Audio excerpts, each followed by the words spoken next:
Hey guys, welcome back to the channel. This is a story about what if Naruto has all dragons' power in fairy tale. Before I start, please support for more amazing content and do consider subscribing to my channel and share this video with your friends. This is written by Crowfeast and link in the description and support writer. Let's start the video. Chapter 1. Dragon's Bane, Slayer Magic Useless.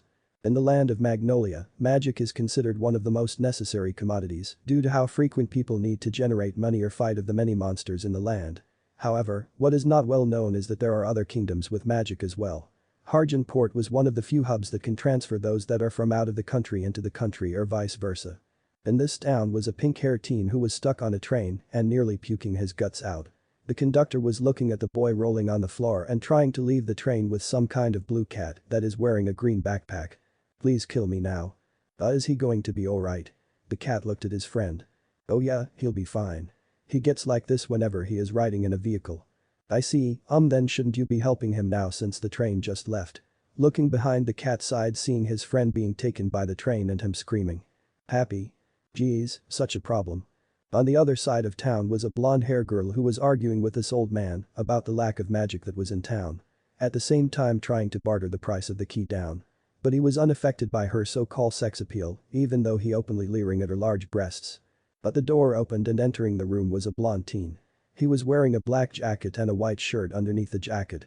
The blonde eyes were dark blue with slits in them, and he had a bit of tan complexion, with him also having some kind of whisker marks on his face. He was looking at them with a blank expression on his face, along with smoothing out the wrinkles in his matching black pants and black shoes. Sorry about interrupting, please continue. The girl freaked while the teen continued to walk around the room. Wait, this isn't what it looks like. He went through the shop and picked up odds and ends that he looked at before putting them on the counter. How much for this? The man smiled. 64 gems please. The teen sighed. You take gold coins. He smiled. Is it really gold? Yes, it is. He pulled the coins out of his pocket and put them on the counter and saw the dollar signs forming in his eyes. Yes, this should cover the objects. Are you sure? I mean, I feel like you are just taking whatever I put on the table. How much are 64 gems to this? The old man was sweating at the boy staring at him. He was different from the girl. He was not going to accept something at face value, and while he might not show it, he can see the teen's magic. The power that was coming from him was massive, not that anyone else could tell. Only the best sensors or those that actually looked would see his overwhelming force. 4 gold coins would be sufficient. The teen smiled slightly. But here you go. He pushes 4 of the coins forward and took the rest and put them back into his pocket before leaving 2 more on the table. That is for the thing she is purchasing. He smiled and took the extra coins while watching the boy leave the building. Such a scary child, that one. Yeah, so the key? Yeah, he paid for it so you can leave with it. She screamed in joy and took out the door to find the man that paid for his key. But he was gone, leaving her wondering where he went. Over time she heard some women talking about meeting the legendary salamander and how he was supposedly one of the best fire mages in the entire country. But upon seeing him, she felt something going on with her body and it was causing her to act all gaga for the purple-haired man. However, she soon felt the control leave her after a pink-hair boy showed up and quickly broke the power he had on her. She realized rather quickly that he was using mind control magic with his ring.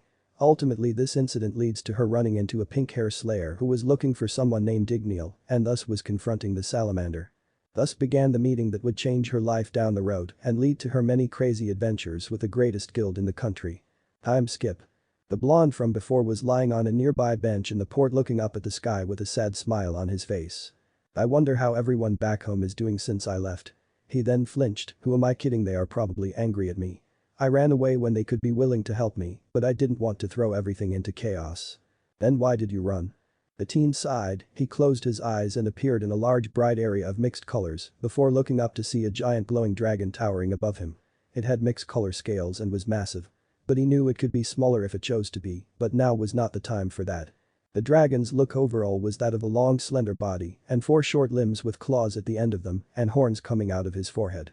It had a glow about it, giving it a radiant look. I really don't want to talk to you.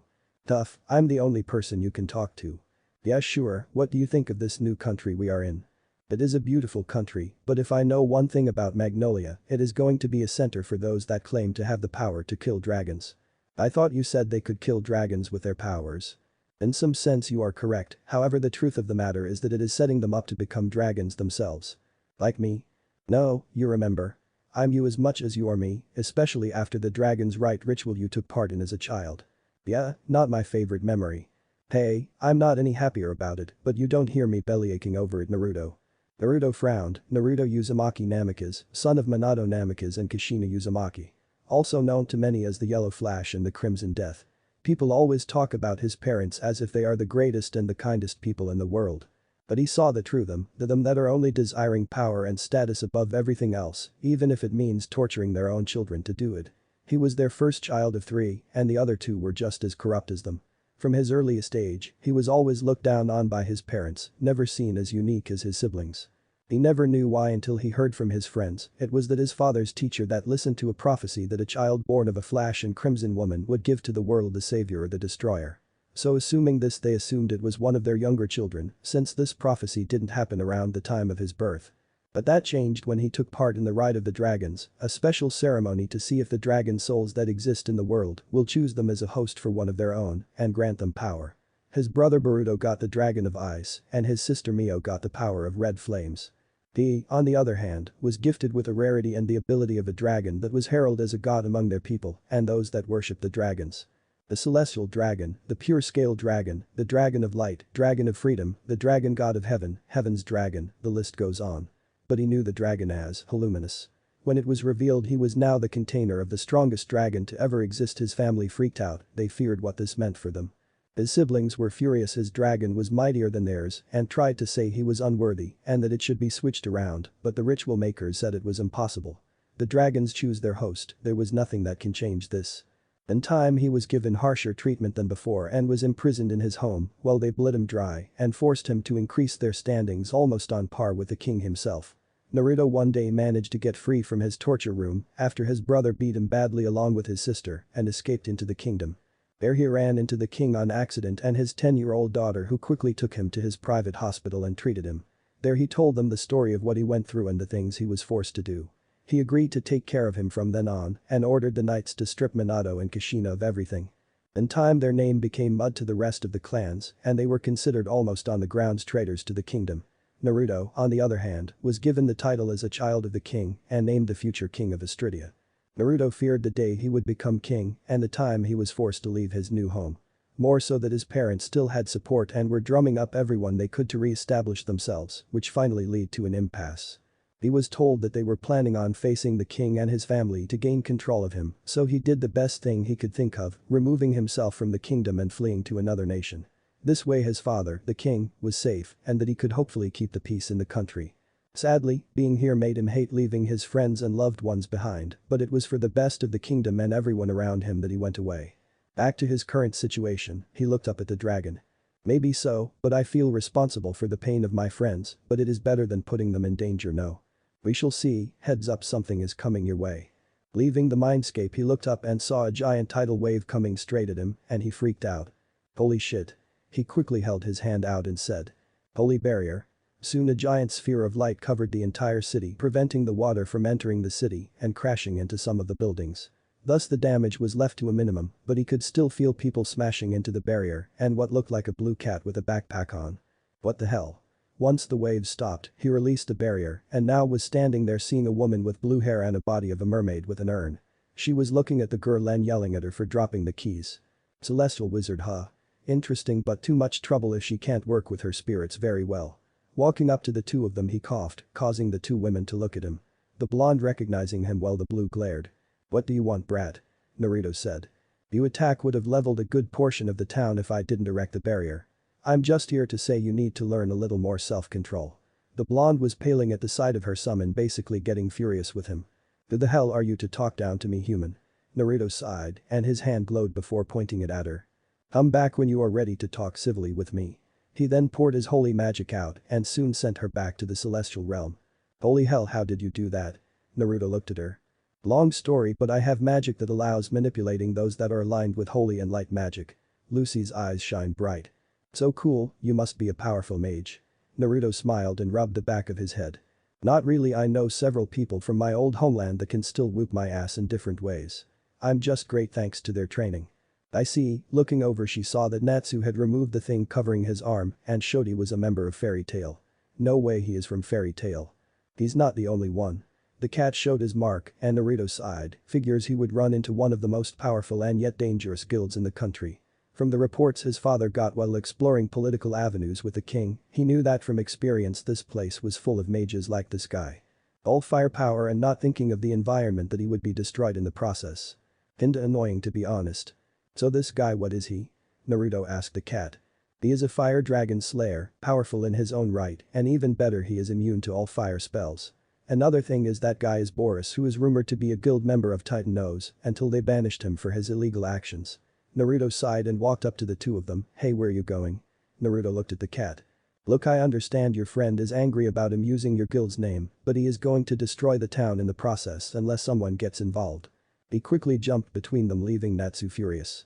What the hell, man, why are you standing between me and this asshole? Naruto glared slightly at him.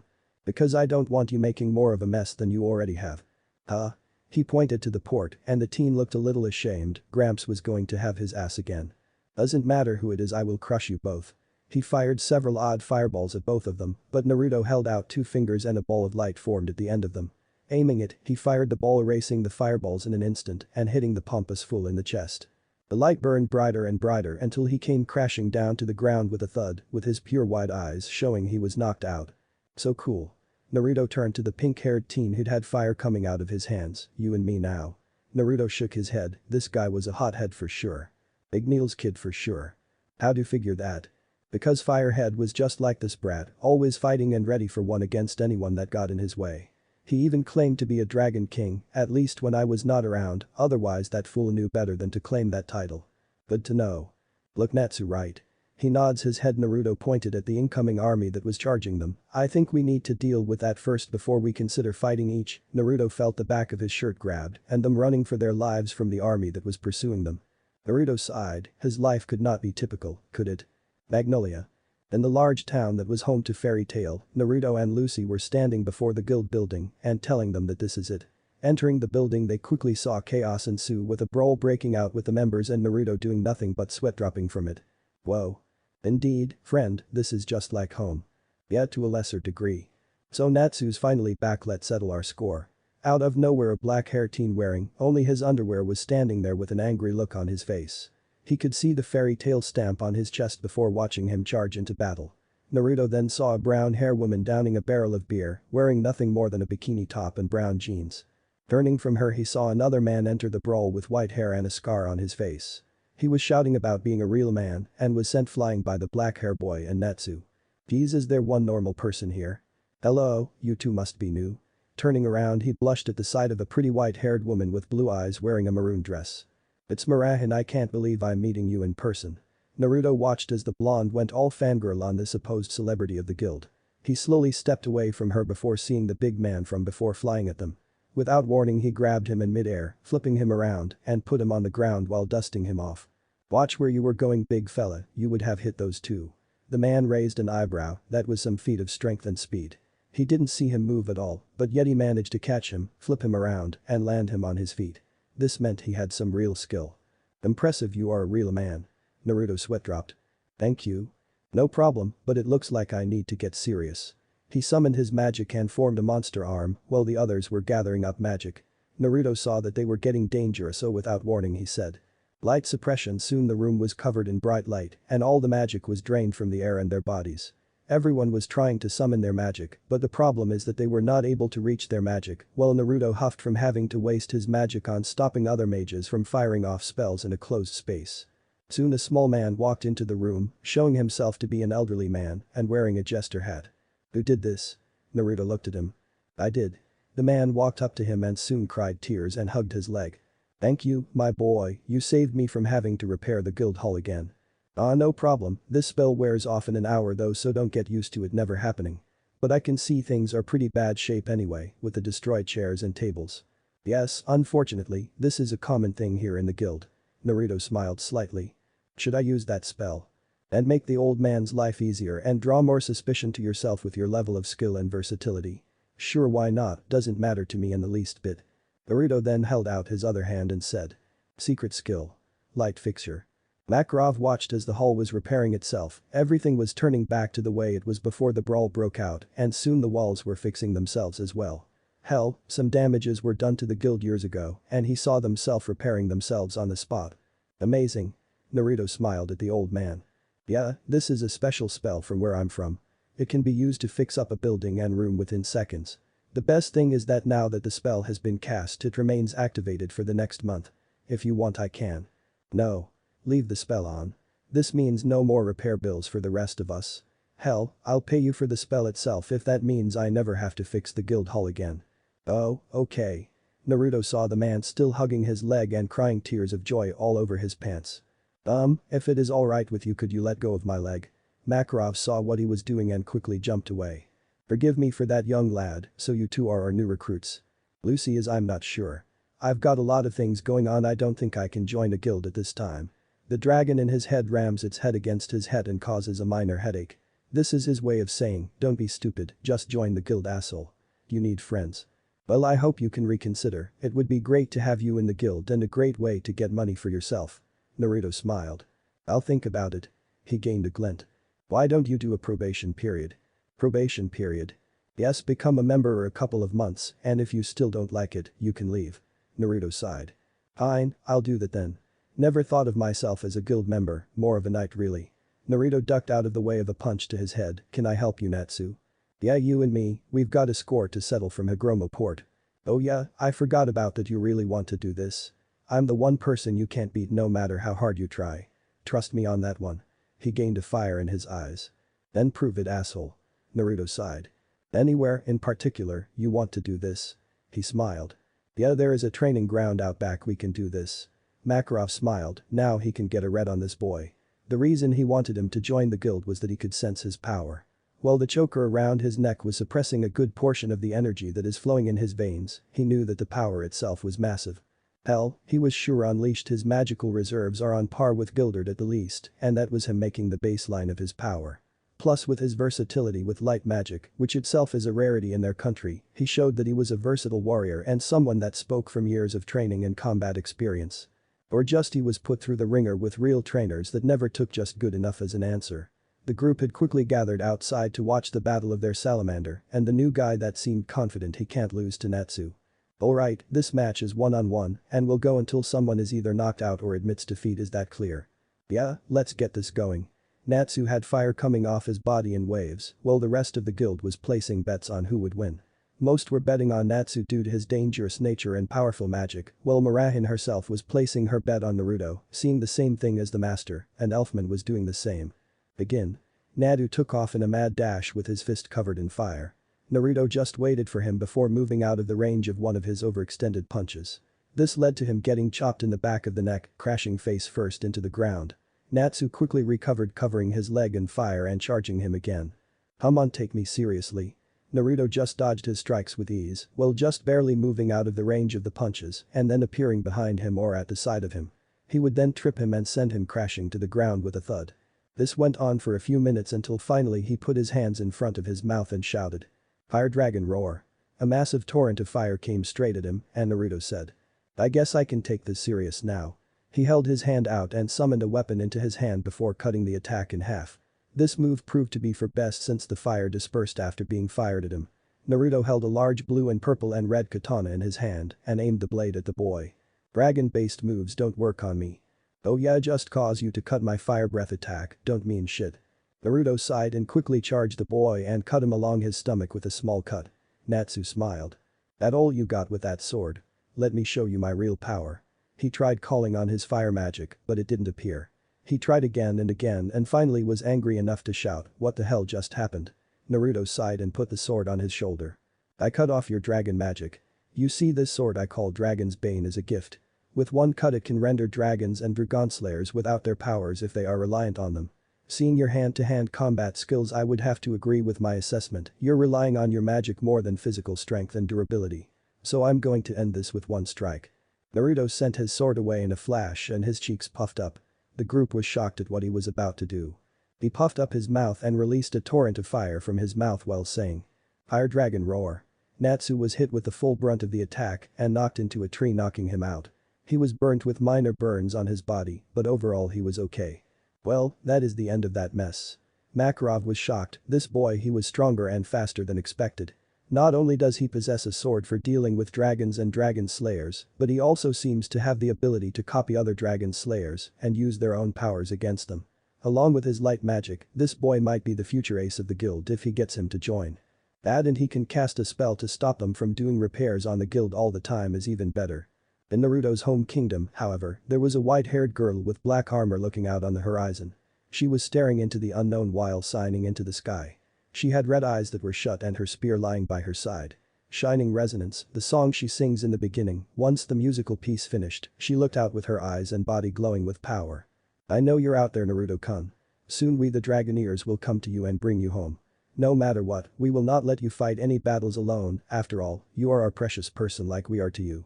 She smiled slightly, soon my love we will be in each other's arms again, after all, you are the one true king of this land. Chapter end. Chapter 2. Big Adventure. In Magnolia, Naruto sighed while walking back into town. He just got done with a small-time job that allowed him to be gone only for a couple of days. Simple extermination job that required him to kill some nearby skeleton monsters that were being used by a necromancer. Overall, the man was more of the summoner type and not the hand-to-hand type or the use of weapons type. Essentially, once Naruto used some light magic to turn the undead into ash, he knocked the man out and brought him to the Rune Knights. But he thinks they overreacted when he pointed out he was with Fairy Tail and they seemed to just examine the entire terrain for damage. They were shocked and hell, they paid him double what he is owed due to the fact he was the first one not to burn down a major site or destroy large areas on the map. Arriving back in town, Naruto sighed, things had been quite hectic for the last month. More so since beating up Natsu and taking his fire magic from him and using it himself, he found him as a constant bother. Naruto just flipped him over or just knocked him out when he got too close and this led to him coming back later for another shot. Naruto ultimately just ignored him the best he could before finally finding the energy to bother. Hell, after that fight he soon found himself fighting other members from time to time. More it was this guy named Gray and Elfman that constantly challenged him to duels, but he thwarted them showing his mastery of light magic and the fact that while he was only using powers of a slayer, he can master their skills still. Especially since Natsu used about every move in his arsenal, so he was able to copy most of them at this point. But arriving in town he was thinking about what his partner was telling him about joining the guild more permanently. I mean he got a guild mark on his arm and it was white with a black outline. But it could fade away after the month ended if he felt that he didn't want to join the guild. However, he was still deciding if he should join due to everything that has happened in the past. There was no doubt his home was going to come looking for him, and while Fairy Tail was strong, he was aware that most of his friends could easily thrash these mages with ease. That was not even counting the Black Princess and her power 3 different dragons that she controls. Naruto also knew that joining the guild would mean that he would have to tell them about his past along with his other secrets, and he was not ready for that.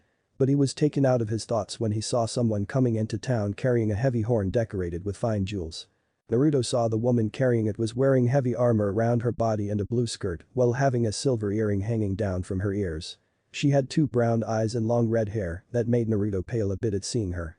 After all, his mother had the same hair and he grew to fear the hair due to it being the sign he was going to be whipped again or that he was going to have his magic forcefully drained from his body. The woman saw the blonde teen standing there in the distance and saw that his shoulder had her guild's mark on it.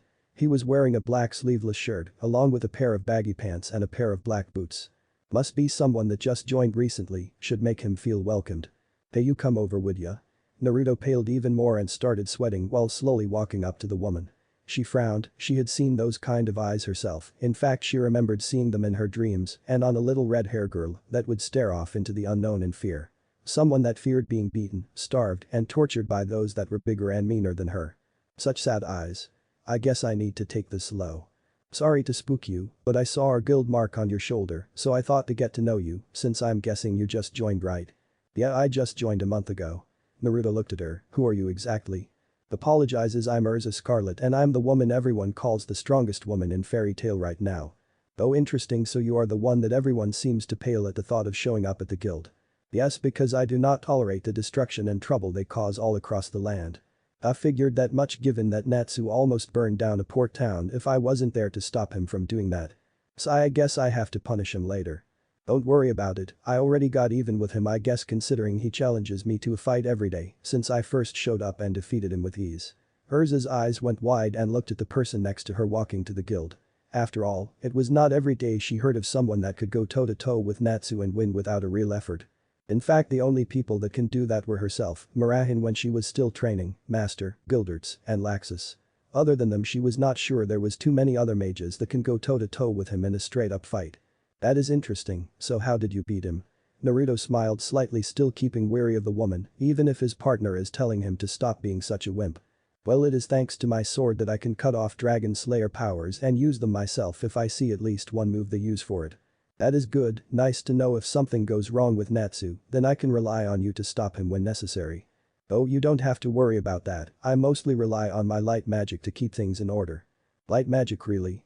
Urza noticed that was a rare brand of magic that even though the master could use some of the basic spells for it, he was not a master of it. Yeah, it is my primary magic that I work on and use to deal with people that come after me. Interesting. Urza saw the guild inside, seeing someone yelling about a return and the guild being deathly quiet. Naruto's sweat dropped. She must really be that scary then. Indeed, partner, but it would seem more she is the serious one of the guild. Yeah, that is a scary thing to think about how she disciplines them. Oh, for God's sake, grow some balls, kid. She is not like that bitch. She is a nice person to her guild, just the one that takes the rules to heart and the opinion of the public to heart as well. I get it, but it is hard to break a bad habit. I get it, kid, but just relax, she is not going to hit you or anything. Besides, if she did you could take her down, I know it. Thanks Illuminus, I needed that. Anytime, brat. Upon walking into the guild hall everyone was quiet and he quickly snuck by the stunned people and gave Mira his mission statement along with the cut to the guild. He tried to sneak out the door, but the minute the door squeaked he heard someone shouting. Hold it, Naruto. Yes. He went ramrod straight and stared at the woman in question with fear in his eyes.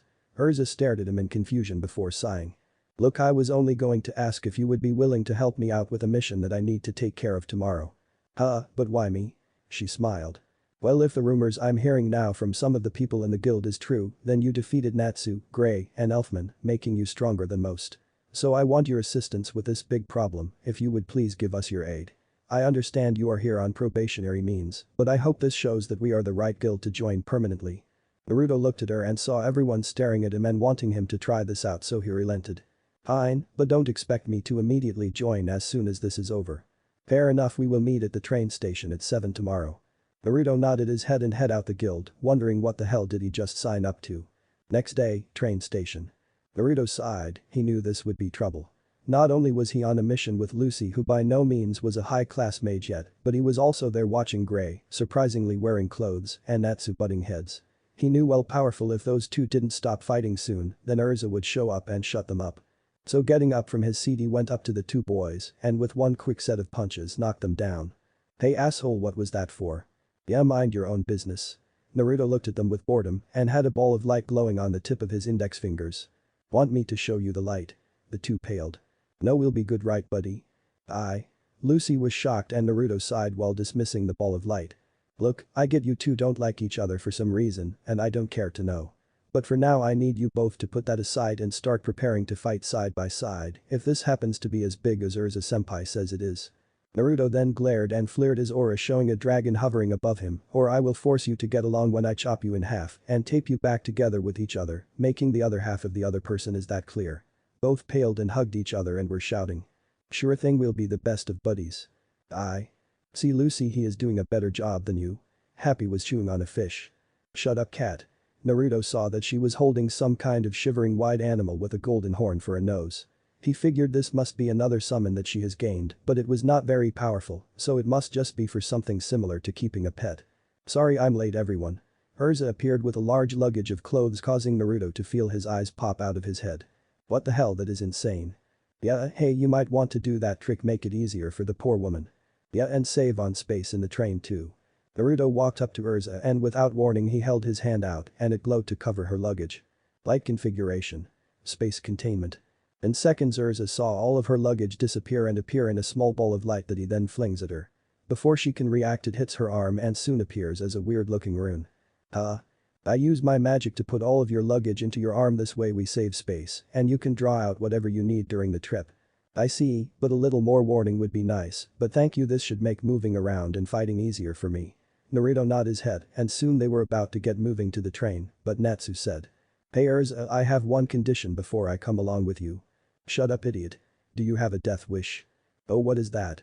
Natsu gripped his fist. Alright, I want a rematch when we get back to Fairy Tail. Lucy gasped with happy and Gray was looking at him like an idiot while Naruto sighed. Natsu, you can't beat me, so what makes you think you can beat Urza? Because I know for a fact if I want to fight you again I have to beat her, and seeing how far I've come in such a short time I'm certain I can win. Urza smiled and responded. Yes, I can see you've gotten stronger, but if you are stronger than me is still to be seen. So I will accept your challenge. Alright, I'm all fired up. The momentum he had changed when the train started moving and he turned blue in the face. You're pathetic, Natsu, 1 minute you are eager to fight and the next you're like this. It's weird to see it so many times, got to be rough for him. Urza smiled, but Naruto walked up to him and with his hand on his forehead it glowed. Natsu soon gained his color back and was sitting up without any pain or feeling of sickness. Naruto took his seat again and said. That should last the rest of the train ride. Don't overdo it, Natsu. Thanks. Urza asked. What did you do? Naruto smiled slightly. Some trick with my light magic that I can do where I removed his motion sickness problem and allow him to ride vehicles without trouble. I could make it last longer, but I think it should be fine for this train ride, and if more is needed I'll apply later. Interesting, Naruto, where exactly did you learn light magic exactly? It's not exactly a common magic in Fiori. How is it that rare? Gray nodded to Lucy's question. Extremely, among most magical spells it is one of the coveted of all magic. Well, there are stuff with light magic in it or some basic spells most never have this level of control of versatility. Even the master who has some light spells only has some of the basic forms of the magic and stuff that ties back to the guild as the rank of guild master. I see, so to see someone like Naruto use light magic as he has to suppress magic, create powerful barriers, and even fix damages in places is rare. Exactly. Naruto looked sad at the question. I learned it from my old country land. Where exactly? Naruto frowned deepened. Look, it is a country outside of Fiori, can we please drop the subject, it's not exactly a comfortable one. While Natsu and Gray wanted to press on, Urza ordered them to stop. Finally the group got onto the subject of why they were there and she started with Eisenwald and something about a dark artifact they were looking for. She explained what she heard and what she believed needed to be done at this point. So let me get this straight, going on a rumor we are going to be trying to hunt down a dark guild that might have some kind of powerful dark artifact in their midst. Yes, and I'm not stupid enough to believe I can take on a whole guild by myself, so that is why I recruited all of you. She looked serious. We are storming the Eisenwald guild. Sounds like fun. Oh man, I'm fired up. He started to set his seat on fire until Naruto pulled out a knife. Cut it out or I'll cut off your power again. He stopped and waved his hands. Sorry. Good. Naruto put his knife in his lap while Urza looked at the weapon in confusion. Didn't you say that it was a sword that did that? He smiled and spun the knife around before it turned into a small chakudo. My weapon is made by magic, so I can turn it into any weapon that I want to turn it into. Cool. Urza was imagining if she could do the same thing and how much less effort it would be to go out and buy magical weapons and how cheaper it would be. So does it have any other abilities other than affecting dragon slayers? Yeah, but I would like to keep those to myself if you wouldn't mind. Fair enough. Lucy then got some food while trying to get the price dropped for her due to how adorable and sexy she was. Sadly, it didn't work well until Naruto flashed a smile to the woman that was working the cart. She looked like a boy and they got a discount. When he told Lucy, she felt heartbroken that she was not able to pick that up. Urza, I've been meaning to ask, what kind of magic do you use? That's a good question, Lucy. Happy pitched in. It's really pretty, she makes her enemies bleed a lot. Lucy's sweat dropped. I wouldn't say that is pretty. Personally, I think Gray's is prettier. Soon he crafted some ice into the fairy tale symbol and he showed it off. Oh, I get it now, Natsu's fire and your ice. I didn't think of it like that. Both snorted. No, I just hate this guy. They glared at each other until they saw Urza's glare. Upon the train stopping, everyone was off the train and talking about their next step until Happy pointed out. Hey, where's Natsu? Turning around, the group saw he was taking off with the train screaming for them. Naruto sighed. Great, we have to go after him, the spell is about to wear off. How could I have forgotten Natsu? This is unforgivable, I need someone to hit me for my penance. Urza asked as she clenched her fist, looking aggressively at her teammates. Naruto sighed and saw everyone flinch, but he decided to be nice and kind of get a little payback in his mind for women of his family. He smacked her on the ass, causing her to squeal and turn beet red. There, you were punished, let's go. Hey, you can't just smack her on the ass like that. Lucy stated but was ignored. Urza was still blushing at the feeling of his hand on her ass. It was not bad. The group found a magical car and Urza was driving like a mad woman while the others rode in the back until they saw an explosion rocking the entire train. Then Natsu fell off the train and landed on Gray and both went tumbling onto the ground. They started arguing while Urza apologizing about what happened and slamming his head into her armor. The group soon knew they were heading to Mishiba Station and knew they needed to move quickly. Natsu described the flute that he saw and Lucy said it was Lullaby and that it was death magic. The group quickly got a move on while Naruto sat up next to Urza after giving Natsu another dose of his magic to keep him puking again. Gray rode on the roof and was screaming for her to calm down and not overload the plug or drain herself dry. Naruto knew that Gray was right and could sense her magical reserves were at about half. The Luminous, I think we should replenish her magic. For someone not sure he wants to join the guild and be friends with everyone here, you sure are going out of your way to help them. Now is not the time. Fine, just touch her and I will take care of the rest, shouldn't cost me much. Hey Urza. What? We can't stop, I know you guys are worried about me. It's not that, I know how to help you while also not draining yourself completely. How? I have to touch you, okay? She blushed a little remembering him smacking her ass as repentance. Okay, but don't get any ideas. I only allowed earlier for my mistake. Got it. Naruto grabbed her arm and in seconds he let the dragon flood her body with magic.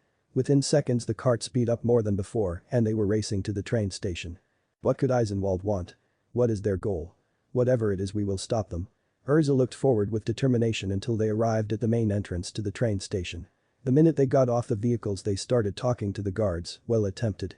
Urza just headbutted the ones that were not fast enough to answer and the boys feared her anger turning on them. Lucy just wondered what is wrong with this girl. The Dark Guild is inside. Naruto sighed. Yeah, next time tell them who we are before knocking them out, it would save us trouble. She blushed at this blunder and they quickly took after her and followed the trail of knocked out soldiers. Upon arriving at the main station floor, they saw Eisenwald standing there in full force, while one man with black hair, white jacket and pants, and black shirt standing there glaring at Natsu. At the top of the room was Eriger, the Grim Reaper, and the person that was known as the monster of the guild in the Ace. He had tattoos on his body and had a blue scarf around his neck and wearing baggy blue pants and sandals on his feet. Welcome, step into our parlor, fairy tale flies. You're Eriger the Reaper. Urza was gathering the magic in her body and her hair was starting to float around. Yes, and this is where you all pay for interfering with our revenge. He floated into the air and Happy pointed out he was using wind magic. After all, what does this train station have that can maximize the flute's power? Lucy pointed out. The speaker system, you plan on using it over the speakers. What could possibly have against the people of this town to do something like this? They are nothing more than ants that scurry around not knowing of the injustice that was done to us all those years ago. We are now ready to finally put those people in their place and show that they should not have ignored our injustice. But killing them won't help, it is only going to be making things worse. Lucy tried to reason with the man but he laughed. We've given up getting our rights back, so we plan to make everyone suffer for it. He got higher into the air before saying, I leave these flies to the rest of you. He was gone in a blur and Urza shouted. Natsu, Gray, go after him. With your combined strength you can defeat Eriger. Both teams were having another glaring contest before Naruto smacked them on the head and had them by the collars. That moving idiots. He threw them down the hall. Hey, they're getting away. They won't get far. One man wearing a headdress quickly used his cloth to reach the higher floor. The Great Rail won't let them get far. I'm coming too. I owe that pink hair fool. From that one disappeared into the shadows, leaving the rest of the guild members for Naruto, Urza, and Lucy. Lucy was panicking while Urza summoned a sword into her hand, but Naruto motioned for her to stand down. He then gripped his fists and fire exploded around them. I'll deal with this, Urza, you just watch. But even you can't take this many people at once, Naruto. Yeah, we can help. Naruto smiled at Lucy and Urza and said. Don't worry, this should be easy for me. The Dark Guild grunted at his brush off of them and charged him. Naruto leapt into the air and with the image of a dragon in the background he said. Fire Dragon Wing attack. The attack hit the group of dark wizards and they were all knocked out from the attack minus a few that got out of range of the strike. What the hell? Are all fairy tale wizards this strong? This is crazy, I didn't think they have another dragon slayer in their guild. Urza was the most shocked, she heard he could use fire dragon slayer magic like Natsu, but he looked as good with as he was. Lucy, how did Naruto learn Natsu's magic? From what he told us, he watched Natsu use it, understood the principle behind it, and then cut him to have some of his blood on his weapon, and then it transferred into him, creating a core for him to use this magic. Other than that, he watched Natsu attack him with different moves and just learned from those soon afterwards. Naruto then charged at the group shouting. Fire Dragon Iron Fist. With that punch he crashed through the Dark Guild members still standing, sending them flying all across the room. He then turned off the fire magic inside. See, Urza, these guys were not worth the time. That was until he sensed someone above him and coming down. He had some kind of whisker marks on his face and some weird top hair. Time to die, scum. Naruto looked at him with boredom and with a small ball of light at his fingertips he fired at the man, sending him into the ceiling before falling down. He caught him in his palm before dropping him to the ground with a thud. Urza, why don't you head outside and warn the people about what is going on? You're right, they saw one of the members disappearing into the distance, Urza shouted. Lucy, go after that one. He is probably going to find Erriger. Lucy freaked. Huh? Just do it. Lucy and Happy took off running away from the scary night. Naruto started rounding up all the mages on the ground while talking to Halluminous. This feeling, I don't like it lately. Ever since he started using Natsu's fire-slaying magic, he has been feeling pain coming from inside of him. He knew what this meant. That is my power coming through now. You can't deny it anymore, you have to train my power soon or it is going to consume you when you use it. No, not after the last time. A flashback of a dragon standing over the remains of a village, the beast roaring into the sky while standing on the bodies of several dead people. If I use it again the result is going to be the same. Naruto, you can't run from this. I chose you as my partner because I knew if there was anyone that could control my power, then it is you. You're asking me to throw away everything that I have been and go back on the promise I made to the kingdom. Sometimes promises are meant to be broken. But let me ask you this, how are you going to protect everyone from monsters like the dragons without using my power? You know the sword and light magic is not going to be enough. Eventually you are going to either be forced to use my power out of frustration or lack of choices. If you don't, then you are going to lose everything anyway before you finally use my power. Just think about it, you know I'm right. I'm not saying you have to do it now, but you can't rely on what you are doing now to get through all your problems. You didn't use my power in the kingdom because of what happened and the promise you made to the king and those friends of yours. But they are not here, they are not in danger of you using the power, you have new friends. They are going to be the. Do you really think I can? Like I said, I chose you, there is no reason you can't. Just trust in me and believe in yourself and you will learn. I'll think about it when this mission is over. That's all I ask you, Naruto. Now you better get going, looks like something has changed outside and it is not good for you. Back in the real world, Naruto saw out the window there was some kind of winder barrier surrounding them and he frowned. Learning more of his dragon powers would have to wait, he had more pressing matters to deal with now. Chapter end. Chapter 3. Magic Poisoning, Revelation, and Dragon God. Naruto looked at the wind barrier that was around the train station and saw no weakness to the spell. He didn't specialize with barrier spells like this unless they were rune created or maintained. If he can't see it, he can't decipher how to break it or dispel it, even with his light magic. After healing up Urza, who rushed into the wind barrier and injured her arm, she started interrogating the guild members at this time to find a way to bring it down. That is until they heard Gray. Urza. Gray, what are you doing here? I thought you were with Natsu. We split up, but listen, the target is Clover. This caused Urza's eyes to widen and he continued, they are planning to attack the guild conference and use the flute to kill the guild masters. Urza turned to the man she was interrogating. Why didn't you tell me? Soon Gray approached and said. He was not going to say a thing. Urza, who would he tell us information about beating his boss? Right, you're right, but the problem now is that we can't get past the wind barrier. Yeah, I saw it, anything that touches it gets torn to shreds. I know I tried, but thanks to Naruto I was able to be healed before this. Something dawned on Urza, wait, I remember a man named Kageyama who was supposed to break the Lullaby seal. We need to find him, he can dispel the wind barrier. A dispeller, huh? Sounds good, I think he was after Natsu, so we can go and find him wherever Natsu is. The two quickly took off while Naruto was outside waiting at the entrance of the building. The reason he did not follow them is because he did not want them to see him in his condition. Naruto felt his stomach twisting in knots, it was keeping him from being able to stand up at points, his skin was on fire and at the same time he could feel his magic overwhelming his senses. His nose was smelling different scents all over the building and his ears were picking up more noise than normal. Finally, he could feel something coming through underneath his skin like hot knives cutting into his flesh. Naruto sat there for a few minutes until he saw the group rushing over to him, he quickly stood up on his feet and followed them to the barrier. While there, he saw them arguing about the barrier and trying to break through, but sadly, it did not pan out like they hoped and ultimately they couldn't figure out how to get through until Natsu screamed in shock, remembering something. We can use Lucy's spirits. Lucy was confused and so was everyone else, so he continued, back at Everlu's mansion, I remember being dragged through the celestial world with Virgo and we can do the same thing to appear on the other side of the barrier. Yeah, but normal people can't survive in their world and plus we need another celestial wizard on the other side to help us. Natsu was confused by her explanation, okay, in short, we would need another celestial wizard on the other side of the barrier to help us. I don't get your magic, just use your ki. Natsu was fired up, needing to save Makarov, who was like a second father to him and someone that he looked up to ever since he first showed up at the guild. Lucy shook her head in frustration while explaining the seriousness of entering the celestial world as a violation of contract rights. The reason she was okay with it before is that it was Everlu's key. Suddenly Happy started to freak out as well, and this sent everyone falling backwards while he started yelling he remembered.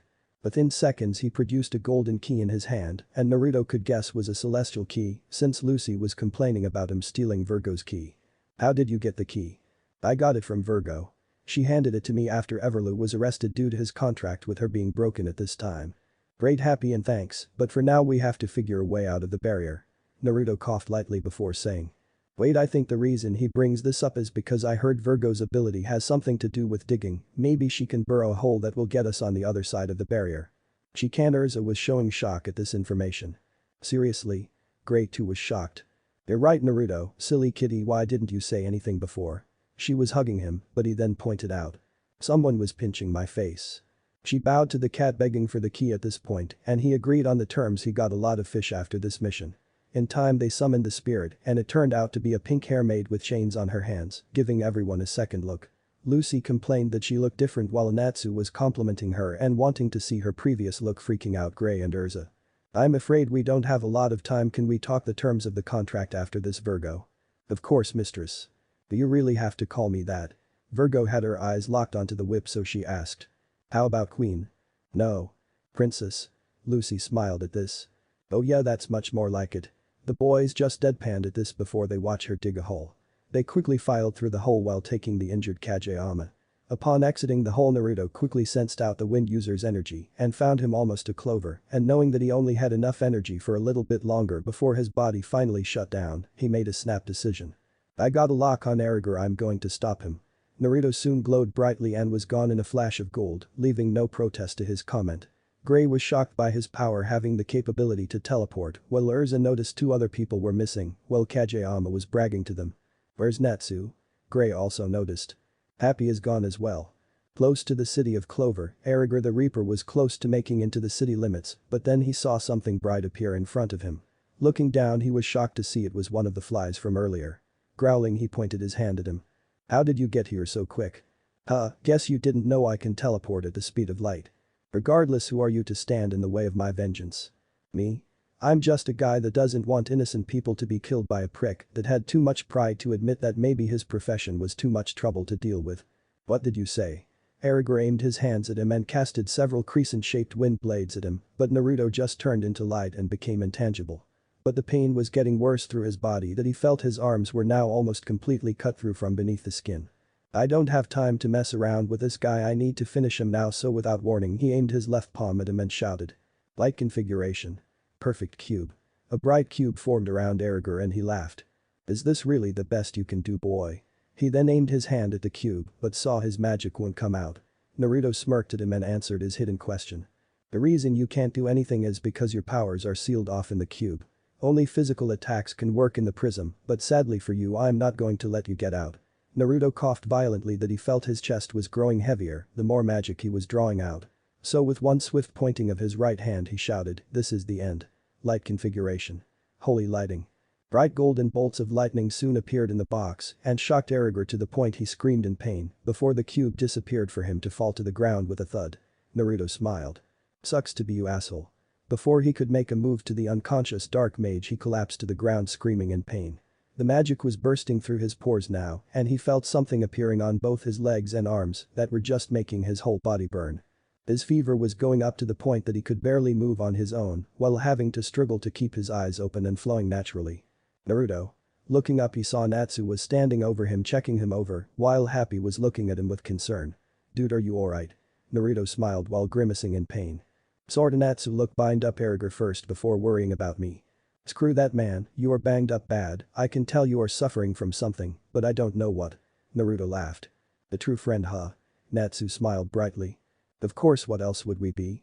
After all, you have to join Fairy Tail after this. I mean, we have done this mission together, so it should show you that we are always going to have your back no matter your past.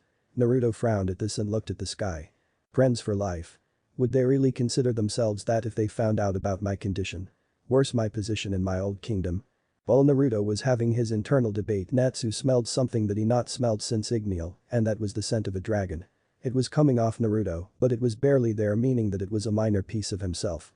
But the scent was different than most, it was something that Igneel had showed him once about dragons that were greater than himself. But why is the scent on him? Maybe I should ask. He took a closer look at Naruto and saw the faraway look in his face and knew from experience this was someone that didn't feel his past was something to bring up unless necessary. So he shook his head and smiled, "Nah, he'll tell us in time, but for now I think I should help him out." Natsu? Looking behind him, he saw a stumbling Urza falling off the magical mobile from overusing her magic again and Lucy catching her. Gray came over and saw Erigor was out while Kageyama was frowning at the defeat of their leader. "What happened, Natsu?" Gray looked at Naruto and quickly rushed over to him. "Man, what the hell, is he okay?" "I got here after Naruto defeated Erigor, and from what I can gather something is going on in Naruto's body. I don't know what, but he is running a really high fever at this point." Gray, now without his clothes on, summoned some ice into his hand and put it on Naruto's head, which helped bring down his temperature a bit. "Man, we need to get him to a doctor soon or he might pass out or worse." Before they could load up in the car, Kageyama took off with the flute in one of his shadow hands, so the group agreed it was time to chase after him. But Gray carried Naruto on his back while producing a little bit of a cool chill, that way he could keep him cool and his body temperature down. Upon arriving in Clover, they saw their master was staring down Kageyama, who had his flute. "Gramps. Master. SHHH. A man wearing a dress and overweight appeared out of nowhere with wings on his back, startling the group other than Urza.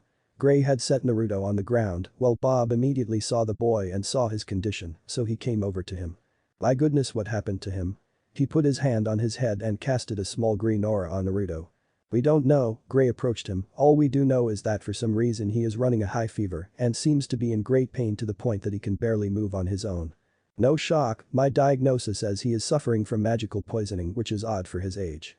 "Magical poisoning?" Urza questioned the guildmaster of Blue Pegasus. "Yes, from what I can tell he has some kind of foreign magic that is preventing him from moving around too much. Unfortunately I can't help him, but I can relieve the pain a bit." Casting a blue magical circle, Naruto felt the heat leave his body and soon he was able to look at everyone who were concerned about his health. "Thank you very much." "Oh, think nothing of it, handsome." Naruto smiled. "Well, I feel I owe you a debt, so please don't hesitate asking for me if you need something from me." He smiled. "Well, I might." The group turned to see Makarov talk the boy into submission and thus surrendering, but the problem that came right after this was the flute. It glowed brightly before turning into some giant wooden demon with 3 eyes, and soon everyone was freaking out. Naruto quickly asked. "Voluminous, if I use your power now, will this help my current condition?" "Yes, but I would like to go on record saying that using my roar is going to cause large devastation and wipe out the rest of your reserves, probably leaving you out cold for a while."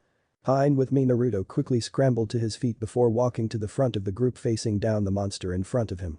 "Naruto, get back here, you're not healthy enough to do something about this monster." Urza was terrified about their new friend throwing his life away, well, he is still not feeling good. "Yeah man, let us deal with this monster." Natsu was pouring fire into his hand, ready to rumble. "Seriously man, your body can't handle the stress fighting this demon." Gray had his hands in place ready to make a shield for Naruto if he needed it. But before anyone else could say anything else, Naruto whispered. "I'm not running anymore, I'm going to face this head on and take the chance in becoming the person that everyone thinks I can be." He saw flashbacks of his friends from his kingdom, the king that became his father, the general that became his uncle, the princess and other girls that became his love interests and friends to rely on. And the lone teen who made the promise to help him carry his burden, thus becoming his brother. Today is the first step in making my own path, the man that will become a legend among legends.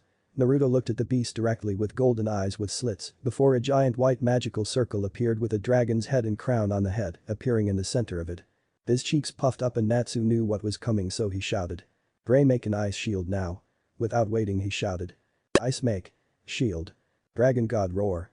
A giant brilliant white beam of magic tore out of his mouth, engulfing Lullaby in its attack with it shouting in pain from the purity of the energy covering him.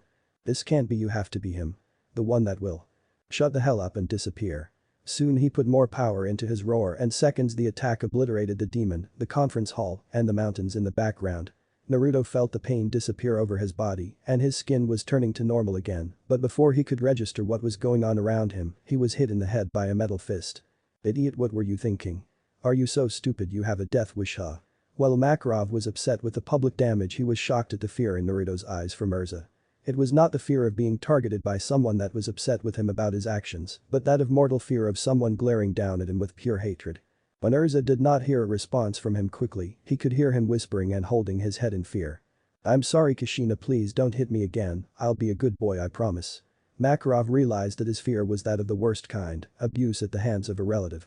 Acting on instinct, he stood in front of Urza, stopping her punch with his hand. "Enough Urza, I will not allow this to continue." But master, not only did he fight in critical condition, but he also did that. She pointed to the lost of the conference hall and the mountains in the background. Well, he sighed at the lost of the building and several other landscapes, knowing the council was going to bitch at him about this, he glared at her.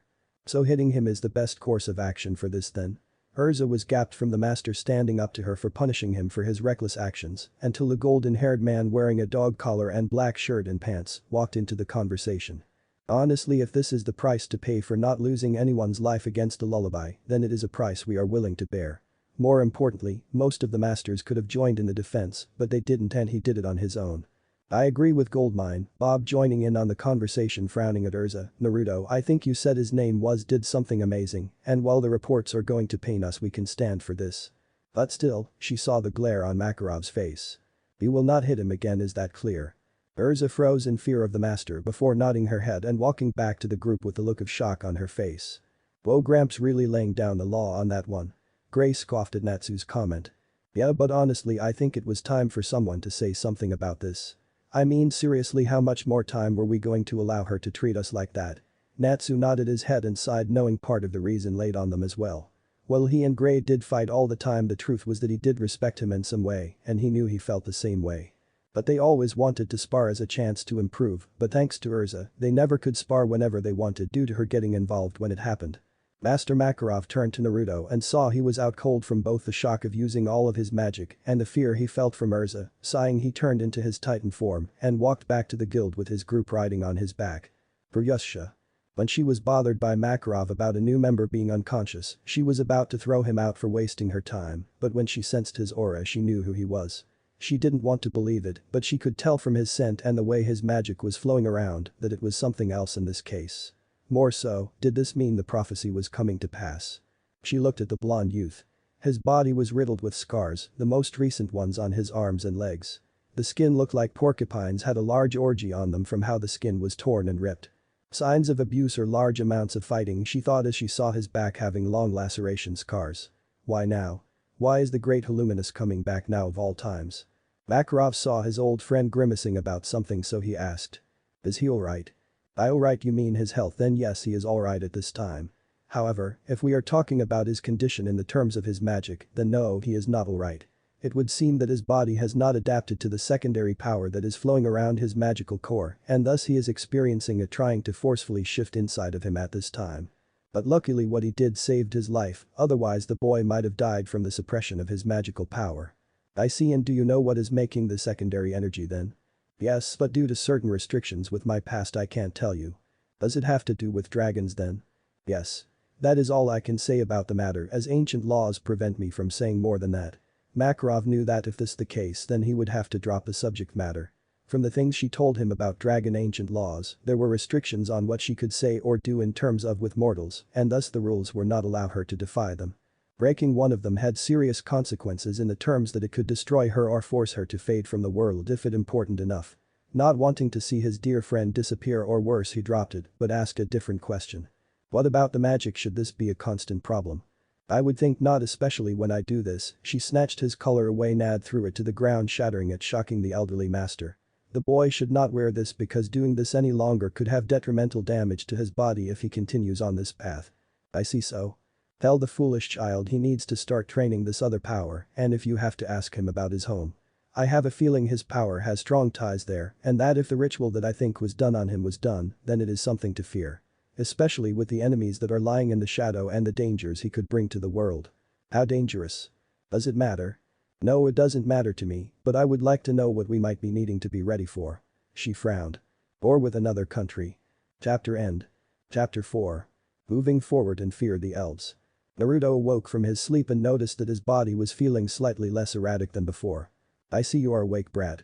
Turning his head, he saw an old woman with pink hair and red eyes looking at him with a stern look on her face. "Yeah, how long was I out?" She frowned. "About a week." Naruto sighed. Figured that'd be the case, last time it was about the same. She frowned deeper. Last time? Naruto turned his head away from her. Yeah, I don't want to talk about it. She looked at the team for a minute before sighing. Fine, but fair warning for the future, don't do this to yourself. She held something in her hand and his eyes widened to see the broken choker that was around his neck. This was causing more harm to your body than help, a few more years with it around your neck and it could have killed you. I wore it because it was supposed to keep my magic. You mean Lord Halluminus's magic? Naruto's eyes widened. How did you? She smiled slightly. Don't think I don't know my own dragon god, kid. Naruto looked at her and then he smelled her scent. Grandini, that sky dragon from years ago. Your name is Grandini, isn't it? She sighed and bowed to him. Yes, I'm the sky dragon Grandini from Idola's, so I'm really not from this world. But my other version does exist in this world. Naruto smiled. Well, it is nice to meet someone that is a dragon at least. I thought I meet one other than my friend. She smiled. Friend, huh? You don't seem to grasp how lucky and dangerous you are with him sealed into you. I do. Naruto looked out the window, he told me all about his history, his main job, and what is to become of me in the end with his power sealed into me. She nodded her head. Then I don't have to tell you that you need to start training on the dragon power that flows in your veins, right? He nodded his head and she smiled slightly. Good, take care of yourself, child. After all, it would be bad for my old friend's Chosen be killed for stupid reasons. Naruto got out of bed and started to get dressed, but she noticed his back and her eyes widened that she dropped the glass she was holding. Her hand shot to her mouth, she was healing his magical injury. She never saw this. His back was littered with scars from what looks like a very sharp whip or from some glass. Each one was layered one on another, and while his back had healed the damage, he still looked horrible. Child. Naruto turned to her and saw the horrified look in her eyes. You want to know who did this to my back? No. She nodded her head before putting his shirt over his back. My mother did this to me. This was her way to disciplining me whenever I did something she did not approve of or talked back to my superiors. He walked up to the door. Between you and me, I'm still scared to see her again, but in the end, I have to start moving forward from what she did to me. Upon leaving the treehouse, he proceeded deeper into the forest where he found an opening and started taking deep breaths. Alright, time to get started on this. Naruto gathered some dragon magic into his veins and felt himself glowing. Let's see how far I can go today. He rushed a tree in his golden aura and began his long training session. Urza. The red hair knight was wandering through the forest after coming back from a simple job. Ever since the Lullaby incident, she had to take time to really think about things that she had done and how the guild perceives her. More after Master scolded her for hitting Naruto after erasing the Lullaby on the spot and explaining that he was not going to allow this to happen anymore unless it is really necessary. She really started to evaluate herself and realized he was right, she was sometimes too harsh on people. Especially Gray and Natsu, while she did not like them arguing all the time, she can at least let them spar when they are outside the guild house. I guess I have some of my own growing up to do. Plus, I think the two are scared of me, scratch that, I know they are scared shitless of me. She had a light bulb go off. I'll make it up to them then, taking them on a S-class mission with me should help smooth things over for them. She nodded at her thought but then felt something explode in the distance. Fearing the worst, she dashed off to the explosion to make sure it was not someone in danger. Upon arriving at the clearing, she spotted Naruto standing there in the middle of a scorched crater surrounded by a gold aura and radiating something that was almost unbearable. The power that was coming off his body was so great that she was terrified of it. From this point, Naruto seemed to be a changed person with this new power, and she could swear that his body looked like they might have some scales coming in beneath the shirt and his neck. But she stepped on a branch and broke his concentration. Urza. Naruto was shocked. He didn't think anyone would come all the way out here to see him. Or bother him for this point, he needed the privacy to train. Hey Naruto, I see you're training. He smiled slightly while still trying to suppress the nervous feeling. Yeah, I realized recently that I need to work on my real magic more or I will become a hindrance and danger to my guild. I mean, I had to do it eventually, but now I'm more certain of it, you know. She smiled at this and nodded her head while crossing her arms across her chest. Yes, we were really worried. The guild was shocked to hear about your condition. Honestly, I was worried as well, and I should be saying this now. She bowed her head to him. I'm sorry for hitting you that day, it was not appropriate and the master scolded me for it. It's fine really, I'm fine, but honestly that is not the real reason I panicked after the attack. She frowned. I noticed that ever since we met you seem very apprehensive around me. Is there a reason for it? Naruto gulped. Should I tell her? Halluminus snorted. Tell her the reason but not the whole story. Go ahead kid, you need someone to talk about this to. Well, the truth is Urza that you remind me of someone. She raised an eyebrow at him. You see, you look very similar to my mother, and that terrifies me, I guess, to where I'm uncomfortable being around you. She frowned. Why, was your mother mean or something? Naruto sighed before turning away from her and removed his shirt. What she saw on his back horrified her and made her gasp. She saw the scars that were littering his back and the markings that looked like words etched into them as well. Naruto, your mother did this too? He nodded his head. My mother always talked about how I was a mistake, how she wished she smothered me as a child, and many other things. Whenever I did even the smallest thing wrong or talked back, she would hit me in the back with a whip and punish me for it. He then motioned to the words in his back, these were to remind me I was nothing to her or the rest of my family. Erza cried, how couldn't she? She found out that Naruto was terrified of her as she was similar to his mother, or at least in looks. If she ever met this woman, she would personally bash her face in and scar her the same way she did it to Naruto. While he did destroy the conference hall and she was upset he put himself in reckless danger, she saw one thing in his heart. Something that stood out more than anything else to her and made him family to the rest of the guild. The heart to care for others above himself, even if that means he has to do the hardest things in his heart or put himself in danger. Naruto put his shirt on and saw Erza rush him and hug him tightly. Her armor disappeared and she was wearing a button-up shirt and blue skirt.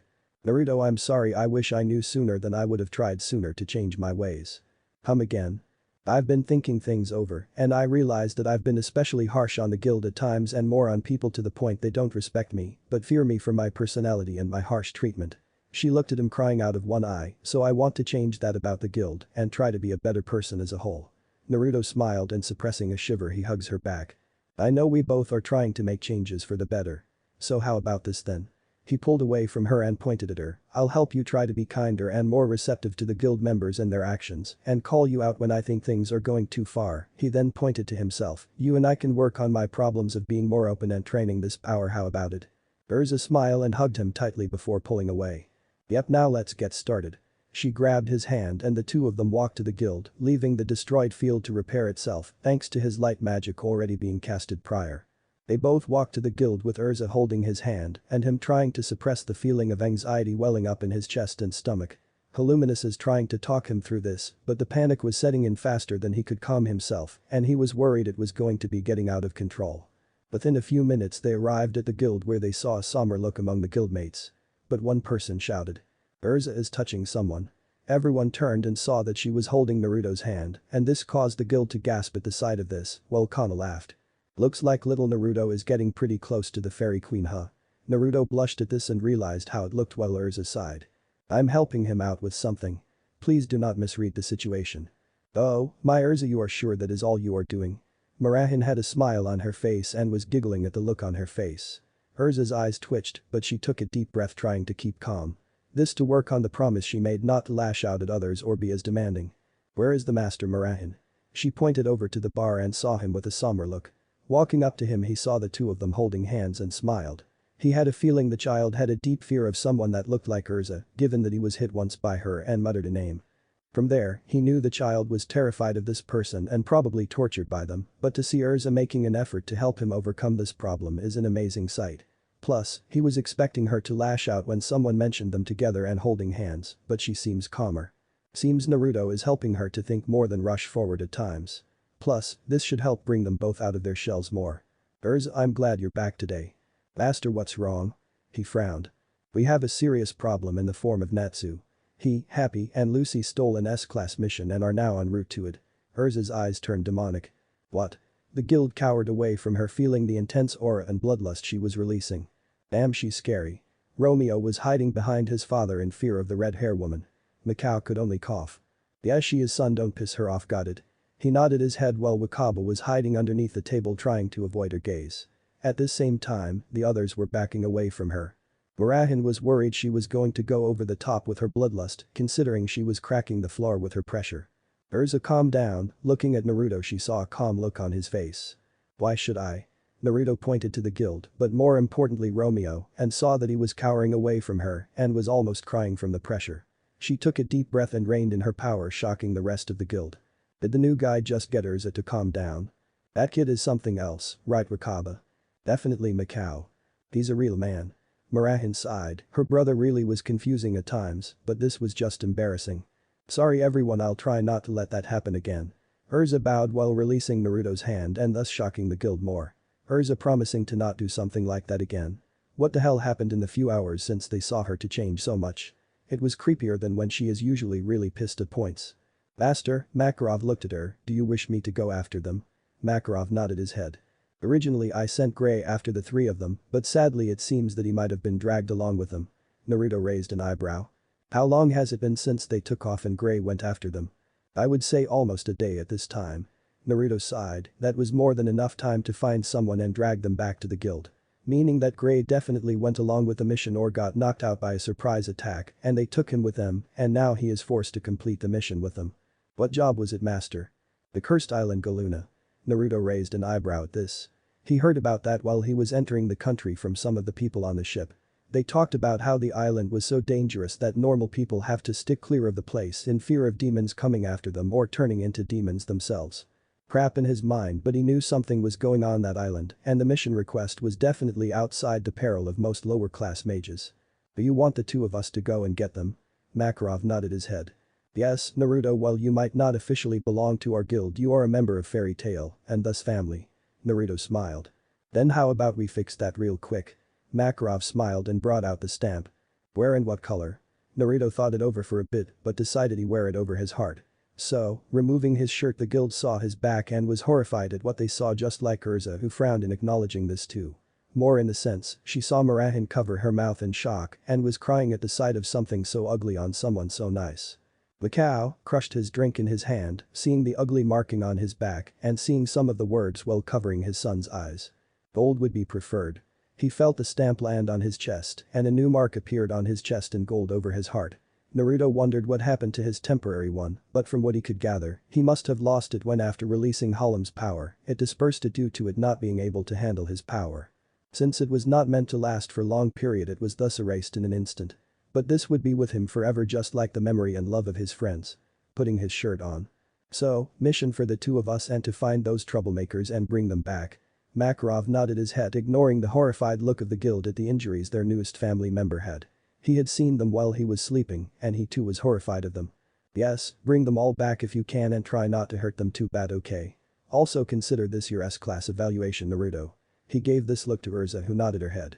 While she would beat them up for doing this, she was not going to go overboard or use her sword to do so. Let's go, Naruto. Sure then, senpai. She smiled at this and laughed a little at the title he gave her. Urza will do. Naruto laughed. Sure thing, Urza. Upon both of them leaving the guild hall, the guild demanded answers about the scars on Naruto and Makarov told them what he could about them, knowing that this was more Naruto's story than his. But he swore one thing for sure, now that he has joined their guild, he is child and he would make sure that the people that did this would pay dearly for it. Time skip. Arriving at Harjan port, Urza and Naruto were looking for a boat to get them to Galuna Island. But all the sailors were terrified about going to the island and told them no way and wanting to avoid the curse. Naruto at some point just gave up and decided to look for something along the lines of food and potions for healing. He told her while they are on the island, they might encounter dangerous enemies or their friends might be injured, so it is better to be stocked and ready. She agreed and she told him not to push himself too far when it came to fighting and he promised to try. After gathering the supplies and putting them away in his own personal rune that he stored on his left shoulder, he saw Urza running up to him. Naruto, good news, I finally got us a boat. Naruto smiled. Great, where is the boat? She pointed to one at the end of the docks. The people on the boat told me they are willing to go to the island and there are 2 people on board who are willing to help us out as well. Naruto raised an eyebrow at this. Who would be willing to go to some cursed island like them without a hint of fear? They either were not from around here or they were biases in some way. Either way they got a boat and that was all that mattered at this point. Upon turning the corner and seeing the ship he paled considerably. Naruto, what's wrong? She saw him go white as paper and stop moving. She looked at the ship and wondered if there was something wrong with it. Do you know the ship? No, but I know that flag it is flying, it is the flag of my home country. For sure it was his home country's main flag. It was a flag of multiple dragon heads spreading out from the center with different colors. At the same time, the dragons all came from one big dragon head in the center that was white and gold. This was his home country's ship, meaning that the people on board might know who he. Naruto, it has been a while. Naruto froze, recognizing the manly voice that spoke to him. Turning ever so slowly, he became even more nervous seeing the man that was standing there looking at him with a cold expression on his face. He had short blonde hair with it forming a bit of a tip at the front with 2 small strands down the side of his head. He has long pointy ears, dark green eyes, pale complexion, and wearing blue and purple robe outfit with a white shirt underneath it that was long-sleeved with purple sleeves. It was covering a pair of black long pants underneath his clothes and covering his legs. At his side he had a golden black and blue battle axe that was the size of his own body and he was carrying it on his back. Lesty, it has been a long time. He frowned. Indeed, quite a few years since we last saw you. Last I heard after you left you were in Alvarez for a while until moving to another country when our spies found you. Naruto, sweating from the pressure of this man, quickly bowed to him. I'm sorry I left, but you have to understand I didn't want the worst to happen to the country, we can't afford it. Lesty stared at him before sighing. I understand that, and honestly if you had stayed, I would have understood as well, but I'm not the one you have to convince right now. Who are you? Naruto flinched, feeling a divine aura behind and panicked seeing a blonde female elf. She had long blonde hair and wearing a white and blue dress outfit with her hair tied up in a ponytail with a butterfly hairpiece. On top of that, she had on sandal platform shoes and her outfit had long blue and white sleeve things that were separate from the dress that showed off her breasts. Which by the way for Naruto were impressive and could give anyone in Fairy Tail a run for their money. But he was focusing on the woman that was pissed at him, with her divine aura flaring at him with light magic coming out of her hand. My lord, you left me behind and now I've found you. Hey Kirika, I can. Now take your punishment like a man. With her hand pointed at him she said, Fairy Cannon. Soon a giant beam of light flew at Naruto, but he redirected it into the sky, but quickly dodged a light arrow aimed at his head and started running. Kirika-chan, please forgive me. Sorry my lord, you must be punished. So take it like a man, Naruto-sama. Lesty sighed. Forgive my sister, bowing to Urza, she has missed him terribly. Urza frowned. Should we stop them? An explosion shook the town after a light arrow nearly hit Naruto but landed on the ground, giving him the boost to soar through the sky, but Kirika was on his tail. No, we have to wait now, T. Lovely, do you have cake? All the two went into the ship, Naruto shouted. Somebody stops this crazy elf. Chapter end. Chapter 5. Galuna Island. Fear thy elf. On the boat things were eerily quiet. For good reasons too, as Leston was sitting there with a bored expression on his face while having his axe at his side. Next to him was his sister, who was smiling happily and having her right arm firmly wrapped around a paling Naruto, who had cuts and bruises on his body along with a swollen cheek and lump on his head. Steam was coming off his body for the constant barrage of light attacks that hit him. In front of them was Urza, who was wondering if she should ask or not. You have questions? Looking up she saw Leston was looking at her with a stern face. But it turns into a small smile, feel free to ask them, but do know that some things we can't talk about due to laws preventing us. Of course, I was just wondering, are you guys really elves? Leston saw the nervousness in her eyes get bigger.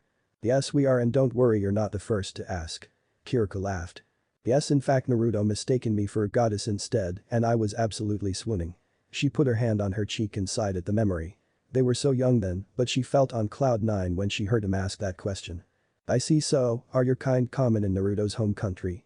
Yes, quite, there are different elven races as there are humans, so it should not surprise you. At the same time you should know that we elves have a high affinity for magic that can sometimes baffle humans. He held his hand out and soon ice appeared in it before lighting surrounded the ice crystal and then entered it. My elements that I specialize in are ice and lighting magic, but that also helps that I'm a dragoneer. My element used to be wind, but I had traded it to study and learn light magic while at the same time learning support healing spells of the highest quality. She looked at Naruto, I too am a dragoneer. Dragoneer? Lesty and Kirika shot each other quick looks and Naruto frowned.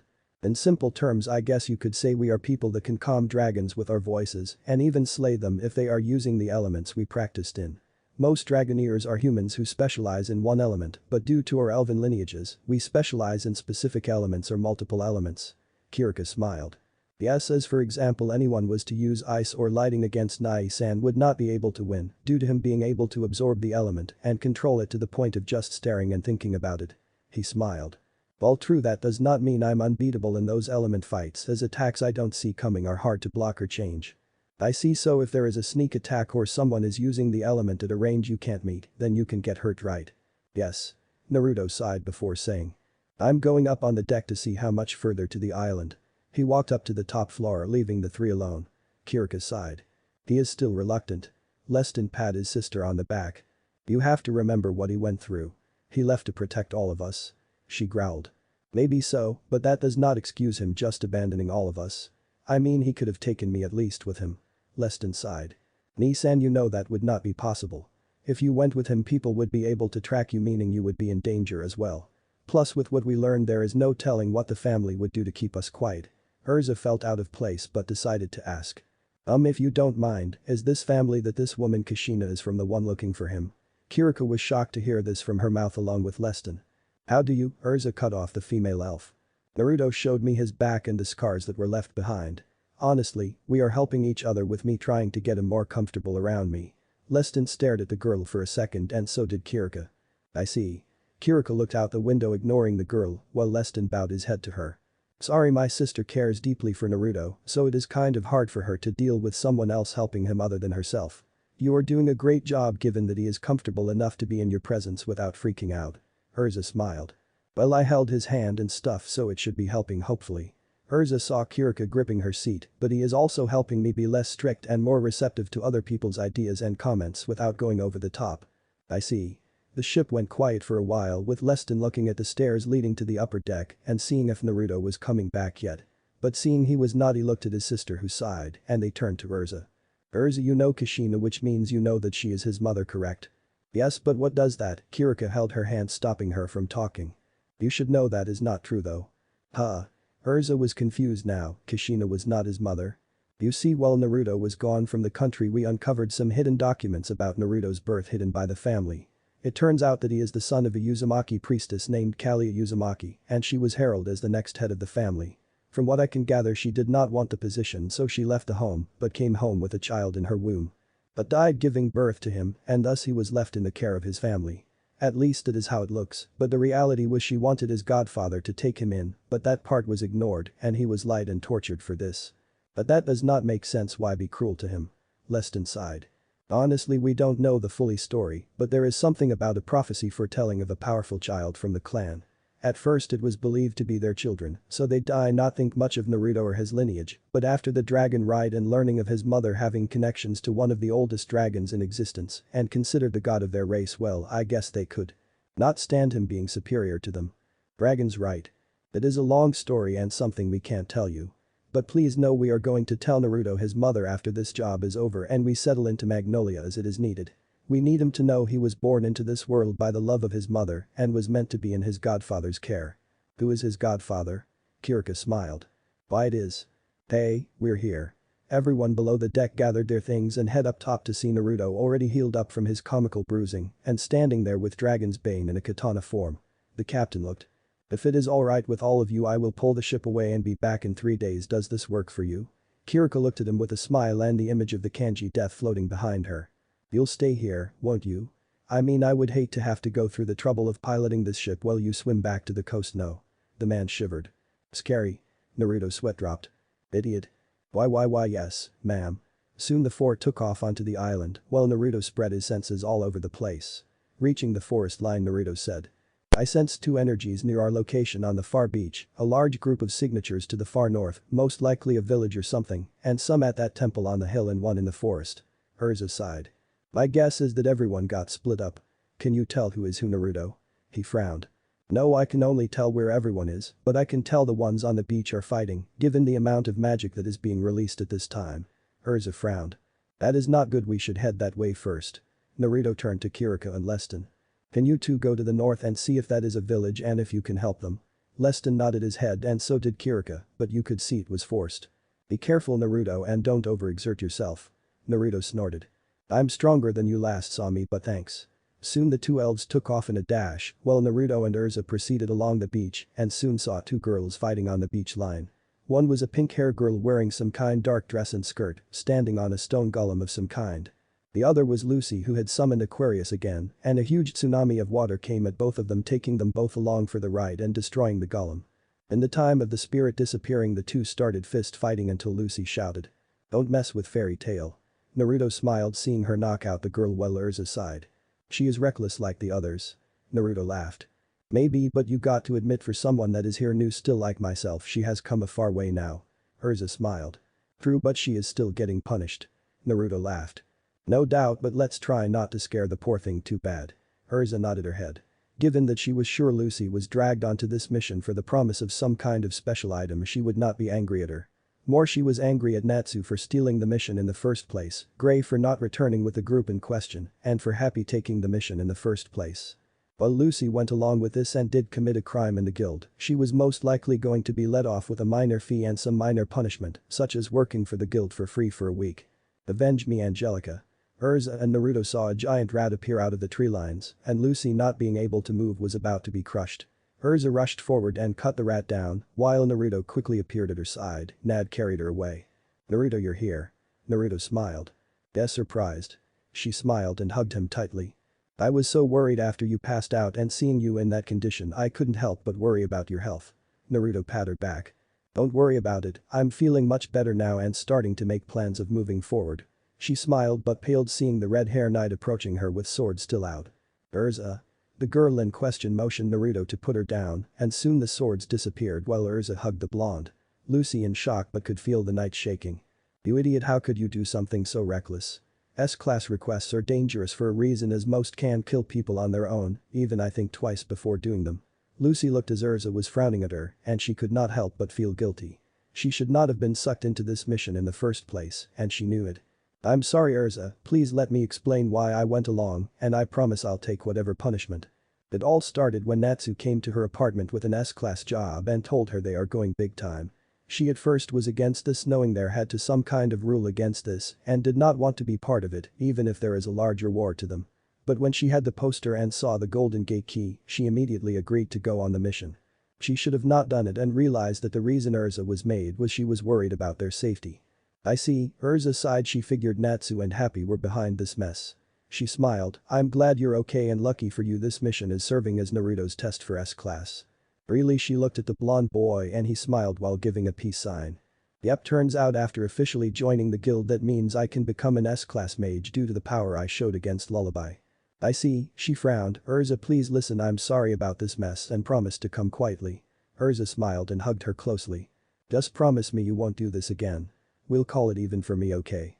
Lucy nodded her head.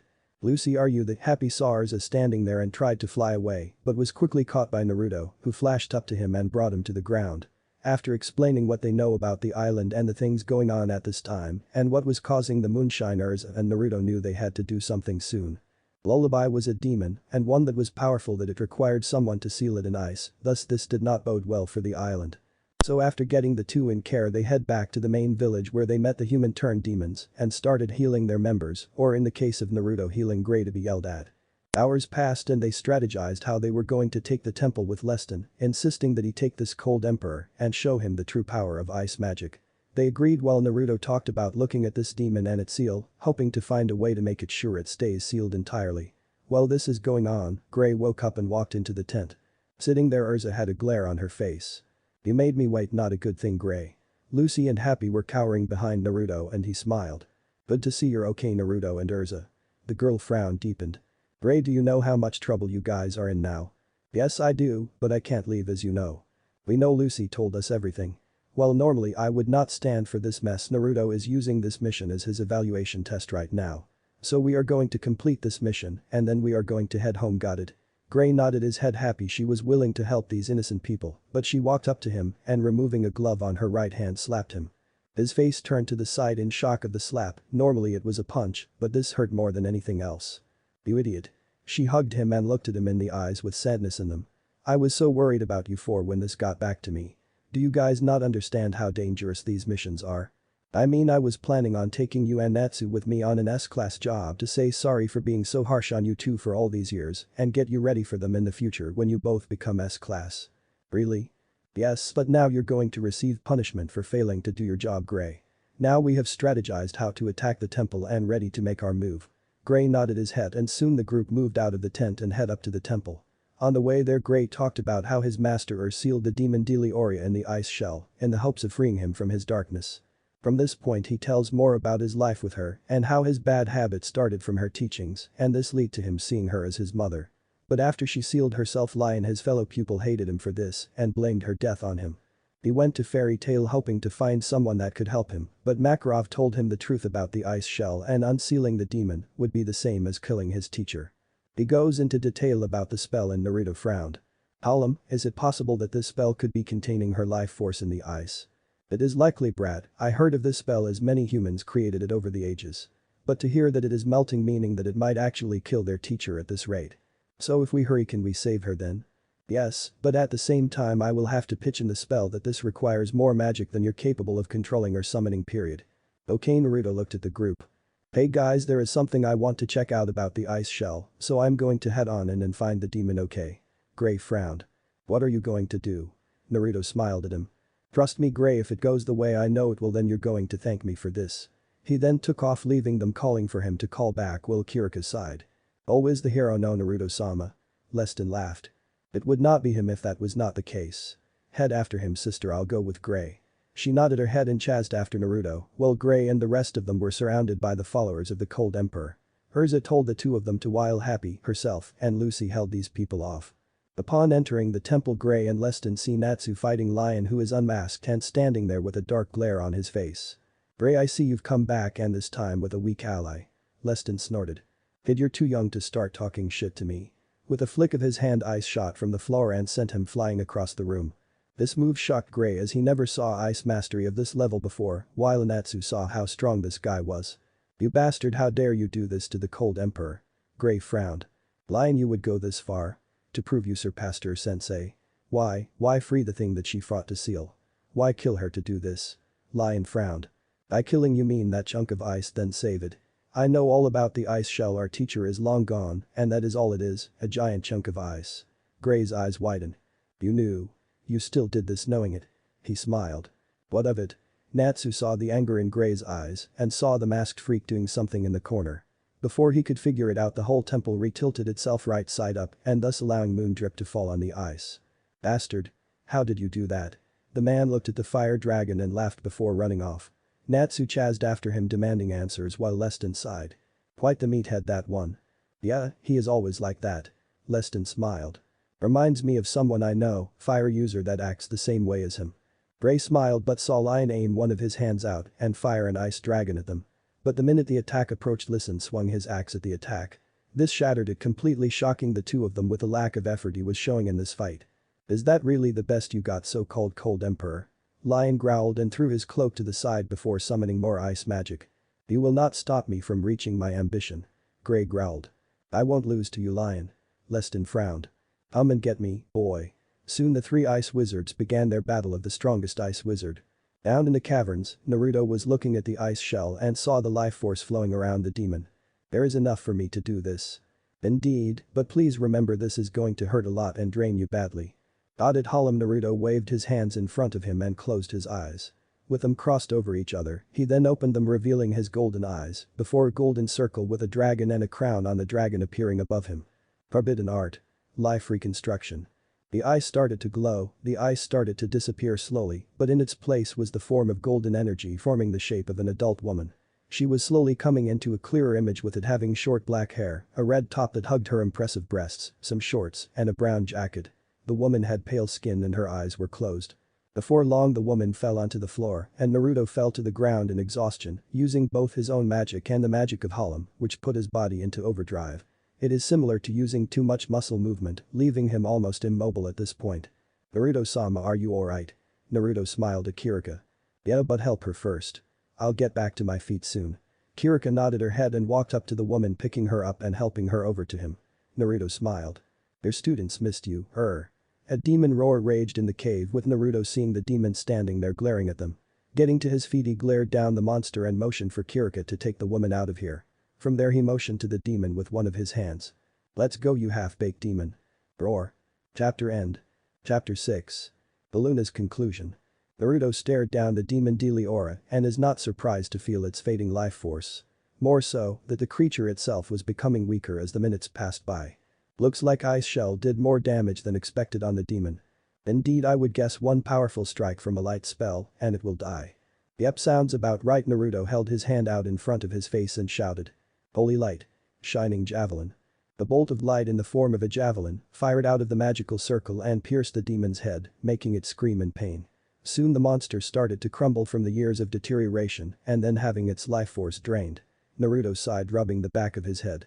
Sometimes I wonder what kind of person this Seraph was to make monsters like that Homulus. I mean, was he as evil as people said he was, or was there something else going on at his time? Hard to say honestly. The dragon hummed. All I know is about what humans have told me over the ages. Personally, I couldn't go looking for such a wizard given what was going on at the time. Plus I was dealing with that young upstart Agnologia and showing him his place from time to time. Yeah, I figured that Naruto sat on the ground and looked up at the ceiling, slowly feeling his magic returning to normal from what he did, but knowing he was done for the rest of the day. I just wish there was some way to find out more about him without people thinking you're going dark, you know. Seriously, what happened in his life that made him go down the path he did? For a human it is hard to say, my boy. There could be millions of reasons and some reasons that would mix together and create the reason. In short, there is no telling. Naruto smiled and laughed. I should know that by now, shouldn't I? He smiled and felt tears forming in his eyes. Isn't that right, my old friend? Two paths born of the same pain, but yet we took different routes in dealing with that pain. I wonder, would I have turned into you and you into me if we had made different choices? Romulus remained silent. What could he say? The destiny that awaited him was a horrible one and one he never wanted on a child, let alone someone he saw as his hatchling. He damned the gods for their mistakes, he damned himself for not fixing his mistakes, and he damned his mother for not doing what needed to prevent this. But he knew nothing would change anything, this was going to happen because they knew what was to come. He only wished that he was the one that suffered and not this child and his dear friend. Now's not the time to think about it, Naruto. I think we should rest here until someone either comes and gets you or you can start moving on your own again. Through that last attack Kinda left my body shot and the spell earlier didn't help. Naruto looked up at the moon and smiled, wondering what his old friend was doing now and how strong he had become after all these years apart. Maybe, just maybe they could still be friends even now. The dreams of a child that lost everything important to gain everything else, that was his true tragedy. Inside the cold Emperor's throne room. Lion was panting hard, he couldn't believe it. Gray was giving him a hard enough time, but this other man. He was pushing him further than Gray could, and it seemed nothing he did fazed him. He just waved off his ice attacks, stopped him with quick strikes to his body, forced him to block his axe, and even had to stop his lightning strikes. It was overwhelming and it infuriated him. I'm the Cold Emperor. Today is the day I surpass her and make my dream a reality. He held out one hand. Ice make. Snow eagles. Leston, seeing them coming, quickly held out his hand, and as soon as the attack came into range they shattered. How many times do we need to go through this, child? You can't win, just give up. Never. Not until my dream is realized. Your dream is going to cost you your teacher if you continue on this path. Leston glared. Do you not understand the full grasp of the ice shell, or did you just read the notes of how it works and what it does to the caster? It doesn't matter. It is nothing more than a hunk of ice. He fired off more attacks, but this time in the form of spikes, but Leston just kept his hand up, letting them shatter. The ice shell is not just a spell that does all you know, but it is still containing fragments of your teacher's soul. If you give it time you could revive her and bring her back into this world. Lion shook his head. You're lying. Just like Gray, you are suckered into believing that hunk of ice is anything but that. Just some stupid ice. He roared, and soon a massive wave of ice approached the two of them, and Leston finally lost his patience. Taking his axe he quickly slashed it down until the blade touched the ground. The ice itself cut in half, leaving a clear path to Lion, who was shocked by this outcome. Leston appeared in front of him and slammed his free hand into his stomach, sending him. Lion coughed up blood and soon left the realm of the conscious. A man who would be willing to sacrifice innocent people and kill his teacher can never surpass his master. You're lucky I make it a point not to kill, or I would have taken your head for such an insult. He turned to Gray. You are also to blame for this mess. Gray was shocked. What the hell do you mean? He shook his head. You tried to reason with someone that couldn't be reached. Next time, instead of trying to keep a promise to a teacher about a secret, instead bring down the person that is planning to destroy the very person you love. Gray frowned and clenched his fist. I know, I should have beaten him earlier, but sadly that was not the case. But now, he started crying, all I can feel is shame that I failed her. She would never have approved of what happened and be ashamed that I let that demon escape. Leston looked at the teen and then saw two people appear behind them and smiled. Then you should ask her yourself. Huh? Gray. Gray froze, he couldn't believe it. He dared not believe that voice was who he thought it was. Turning his head slowly he looked, seeing a blonde hair elf from earlier holding up a woman. Her face, the scar, and the look in her eyes, he couldn't believe it. You were? She smiled and wobbled up to him. Why, look at you, you got so handsome. Gray cried, he cried harder than he ever did before. How are you? You should ask your friend downstairs. He managed to free me and then She felt the teen collide and hug her close. He was hugging so tightly she smiled, holding him around his head and kissing his forehead. It's alright, Gray, I'm here and I'm not going anywhere. You're real. Master, please forgive me for being so stupid back then. Please forgive me for not listening to you. Forgive me for making you throw your life away for someone that was unworthy. His heart tore. Her student really missed her, and to be honest, she always regretted not being there for her student more. He was her son and she failed him in the worst way. Gray. Looking up, she smiled with tears in her eyes. I never regretted what I did. Just so you know, I'm glad you lived like I hoped you would, living for me and finding your peace. Know that no matter what, you'll always be my little tear, my precious student, and my son.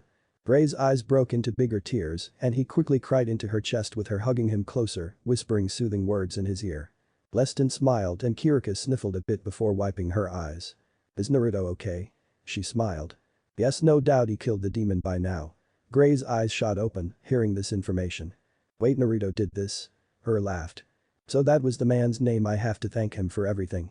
Turning her head to Leston, she frowned, seeing her other student lying there unconscious. Lion. Gray glared at him. Don't he should see you himself and then explain himself. As far as I'm concerned, the lion I knew died a long time ago. Gray hugged his teacher before walking away. I have to go check on Natsu, knowing that idiot he probably is going to bring the temple down if he is not careful. Laughed. Good to hear you made such a good friend. The hell, that idiot is my friend. His face was flush red while stomping away and her laughing with tears in her eyes. Thank you, Natsu, for being his friend and bringing him out of his shell. Back underground, Natsu had lost track of the masked man and now was trying to pick up their scent again. Weirdly, they had the scent of someone with perfume and almost feminine. He was not sure honestly, but he had been wrong before. Looking down, he saw Naruto sitting there in the remains of Deloria looking up at the moonlight. Naruto, what are you doing here? He looked at Natsu. Saving your ass, what else? You should know before they come. Urza is here and she is not happy with you. Natsu paled, fearing the worst. Oh shit, she is going to kill me. Natsu, relax, I promise she'll explain why she is angry before pummeling you. Natsu sweat dropped. That does not fill me with confidence. Naruto laughed. Don't worry, I'm sure it will be fine. Natsu still shivered in fear but saw him having a longing look on his face. What's wrong? Naruto looked at the fire dragon slayer.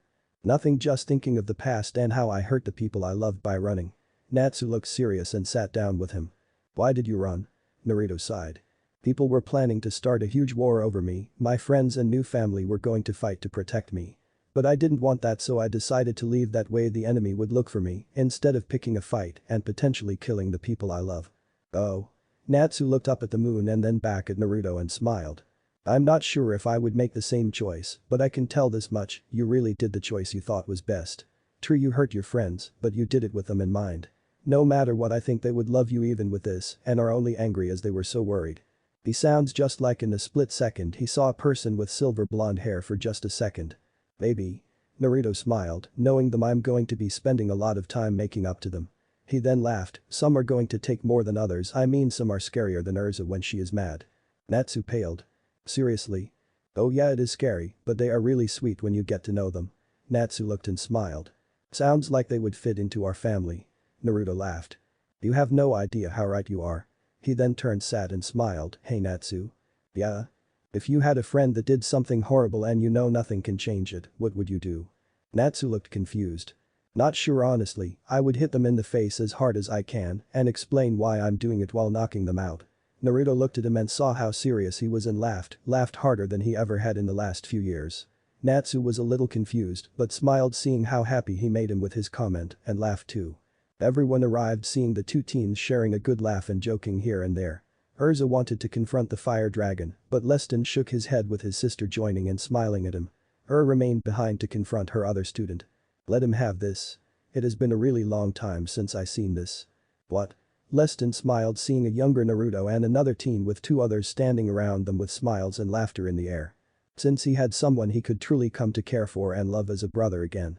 The group turned and saw the joy between the two, and Gray smiled. Yeah, let's wait for them outside the temple. Happy for you, Dragon Breath, glad you finally found someone to relate to. Gray walked away from the boy and so did everyone else, leaving the two to talk and just enjoy a brief bit of peace. Time skip. Natsu had sweated like crazy seeing an angry Urza. He expected a lot of things. A punch, a slap, or her threatening him with her sword. What he did not expect was her to hug him and cry into his shoulder. He quickly learned from everyone that Urza was trying harder in expressing herself honestly and telling them why she was like this. She did comment he was still in trouble, but she was more terrified for him, knowing how dangerous missions like this are. Natsu felt like an asshole. He dragged Lucy and Happy on this, along with forcing Gray to join. He was at fault, and even knowing what was awaiting him when the master got them back, he knew it was the least he deserved. However, he was happy to know that after this successful mission, Naruto would become S-class for sure. Meaning they had another in their guild and 2 future members that were powerful as well helped as well. Natsu apologized to Urza and the others for dragging them, telling them this was for his ego and he shouldn't have dragged them all along for it. So he told them that he would take the punishment for all of them. Soon, the group was happy again with Gray finally having some closure and the group seeing maturity in their team. Naruto on the other hand was dealing with Kirika, looking him over constantly for injuries with him assuring her he was fine. But she would not have it and without anyone knowing how, she had most of Naruto bandaged up. He looked at her brother who was conveniently talking to the other villagers and being hit on by the women in the town. Apparently, after they defeated Delioria and having Ur's expertise they shattered a barrier over the island, turning the villagers back into demons. This revealed the man from before that brought Natsu and the others to be Bobo and a demon as well and now happy to see the island cured of their insanity. During this time, Lion and came down the mountain with their followers to apologize to Gray and the group for almost killing them and endangering the village with their actions. Being very insistent by twisting the boy's ear and him having a few more bruises than before, was happy to see her students finally talking again. However, she could tell Gray still resented Lion for his actions and was only doing this for her and nothing else. She could accept that for now. So turning her head to Naruto she nodded her head. Yes. What do you plan to do from here? She looked up at the sky. Not sure, honestly I think I might just travel the country a bit. Kinda been hiding out most of my life, but after being frozen for so long it'd be nice to get out there again. Naruto smiled. Well that sounds fun, trust me traveling can be some of the best times, especially meeting new people and finding new things to eat. She laughed. True and I'm eager to do that again. Turning her head she smiled sadly, it is sad though. What? She looked at Naruto. My 2 precious students are fully grown and don't need me anymore. It makes my heart ache I was not there for them all these years, but I'm happy I was able to give them the future they deserved. Naruto looked at the woman and smiled. You're a better woman than most. Naruto frowned and shivered, I know some that don't share that same feeling, doing whatever they can to make a child suffer for the minor things of life. Really? Frowned at Naruto who just shook, is this someone you know personally? Naruto smiled sadly at her, and after removing the bandages on his back he lifted his shirt. She is horrified to see the scars. My mother did this to me. Trust me you're a great mother and someone that Gray is proud of, never forget that. Ur's eyes watered, she couldn't believe what she saw on the poor boy's back. His mother did this to him. She couldn't imagine doing that to either Gray or Lion no matter what they did or said to her. Her own daughter, the one she lost, she would never have dared laid a harmful finger on her and would love her to the ends of the earth. I'm jealous. Naruto looked at the sky and saw the small smile on his face. Gray, Lion they had a mother's love. Me? I had those close to me and those that I called family, but never a mother. He laughed, it is kinda scary how like I am with your students. This confused more than anything else. What do you mean? I have a rival out there as well, someone that I once called my best friend in the world. They did something I couldn't forgive or forget. But no matter how evil they were I can't turn my back on what we had all those years ago. He clenched his fist, but sadly we don't get a happy ending like you and your students, because in the end. He turned to her with dead eyes, when we meet again, only one will survive. Naruto walked away from the woman leaving her shocked and horrified at the fate that awaited him. Naruto didn't know why he told her. Maybe she gave him the feeling of someone that he could talk to. Maybe it reminded him of the wish of having a caring and loving mother. Who knows, but he knew one thing from what he told her, and that was his destiny was coming, and when it comes, he was not sure who would survive in the end. After the party, Naruto was sitting on the boat in the lower decks with Natsu running around on the decks, happy to experience the life of someone without motion sickness.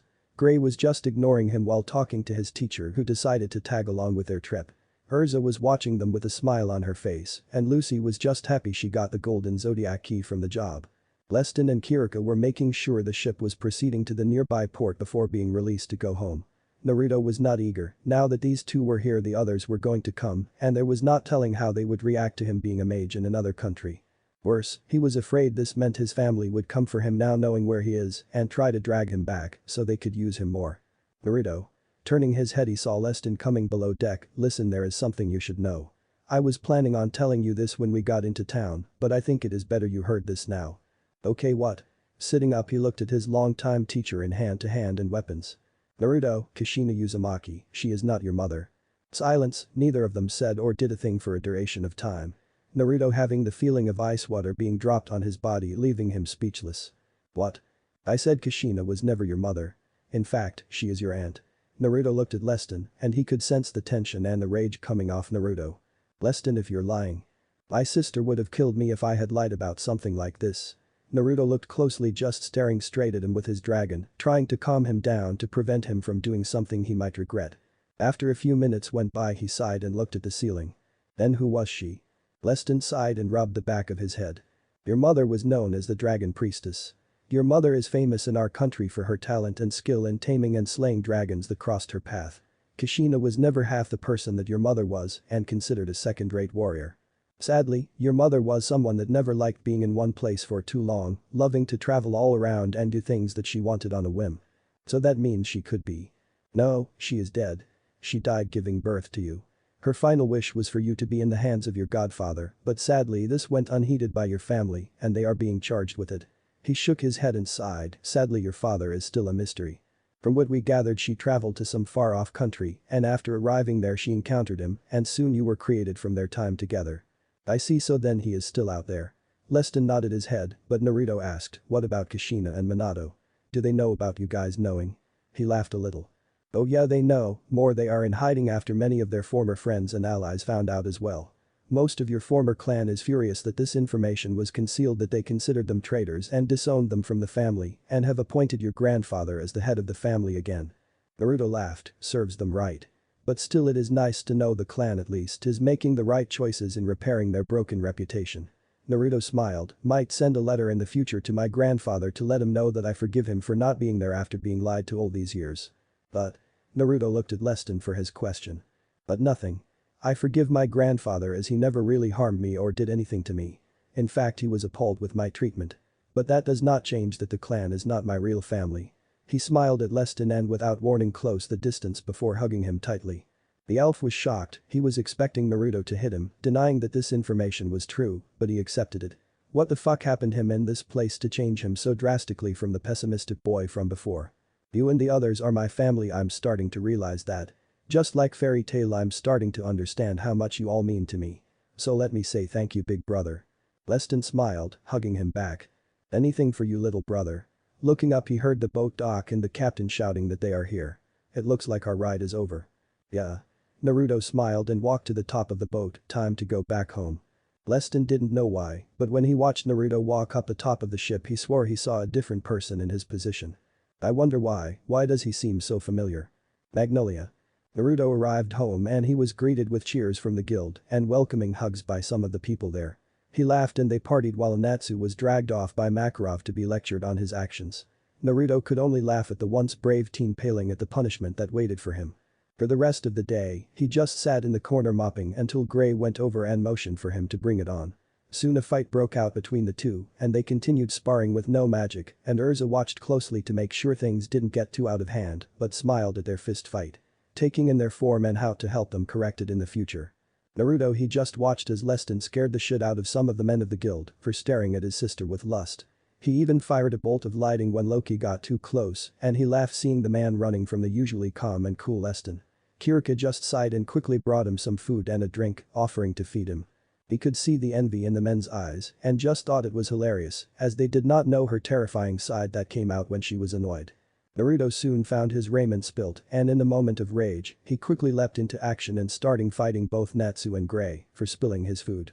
Hey, the man rarely had ramen and he would be damned if someone dared to spill it when it was in front of him.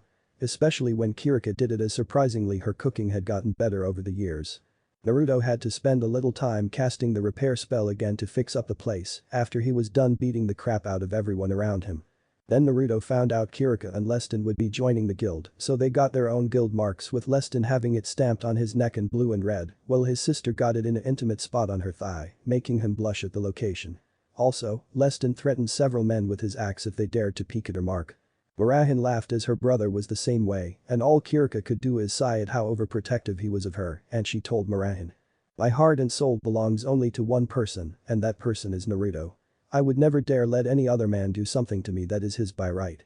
Let's just say that Naruto got a little flustered at the idea and he was on the receiving end of some teasing for a while. Unknowingly Murahin was annoyed by this proclamation. A few days passed and Natsu was still taking his punishment in stride. Apparently he took full responsibility that it was his idea and that Gray and Lucy were innocent in this matter. The master, appreciating this, only forbade Natsu from taking missions for the next month while having him do some chores around town without magic. Which was probably for best, as he was doing all the punishment, and that honestly, he would have been expelled for his actions to begin with. This was more of a slap on the wrist compared to what he could have gotten. Hell, he offered him some chores he could do at his place to help with getting his punishment up sooner, as the place was a mansion and a chore itself. Oh yeah, Naruto moved out of his old place and moved in with Leston and Kirika, who had brought a portal home in a ceiling crystal. They had been using it as their home away from home for quite some time. Upon settling into Magnolia, they found a plot of land and put their home there, and now were settling in. Which is why currently Naruto is leaving the large mansion and heading into town to reach the guild. Naruto had Kirika following him along with Leston, knowing that the only reason they were like this is that they were worried he would disappear again. More so, they still were talking about going home sometime in the future. But he told them that he was happy here and in no rush to become a king of any kind, plus training his own magic at this time and mastering the stuff Harlem wanted to teach him was his top priority. Arriving in the guild, Naruto saw people running and shouting, with Levi slamming her head into the table. Apparently something happened and he was not sure, he wanted to know. But seeing everyone, or at least some of them, crying, he figured he might as well ask. What the hell is going on? Naruto, thank God you have to help us.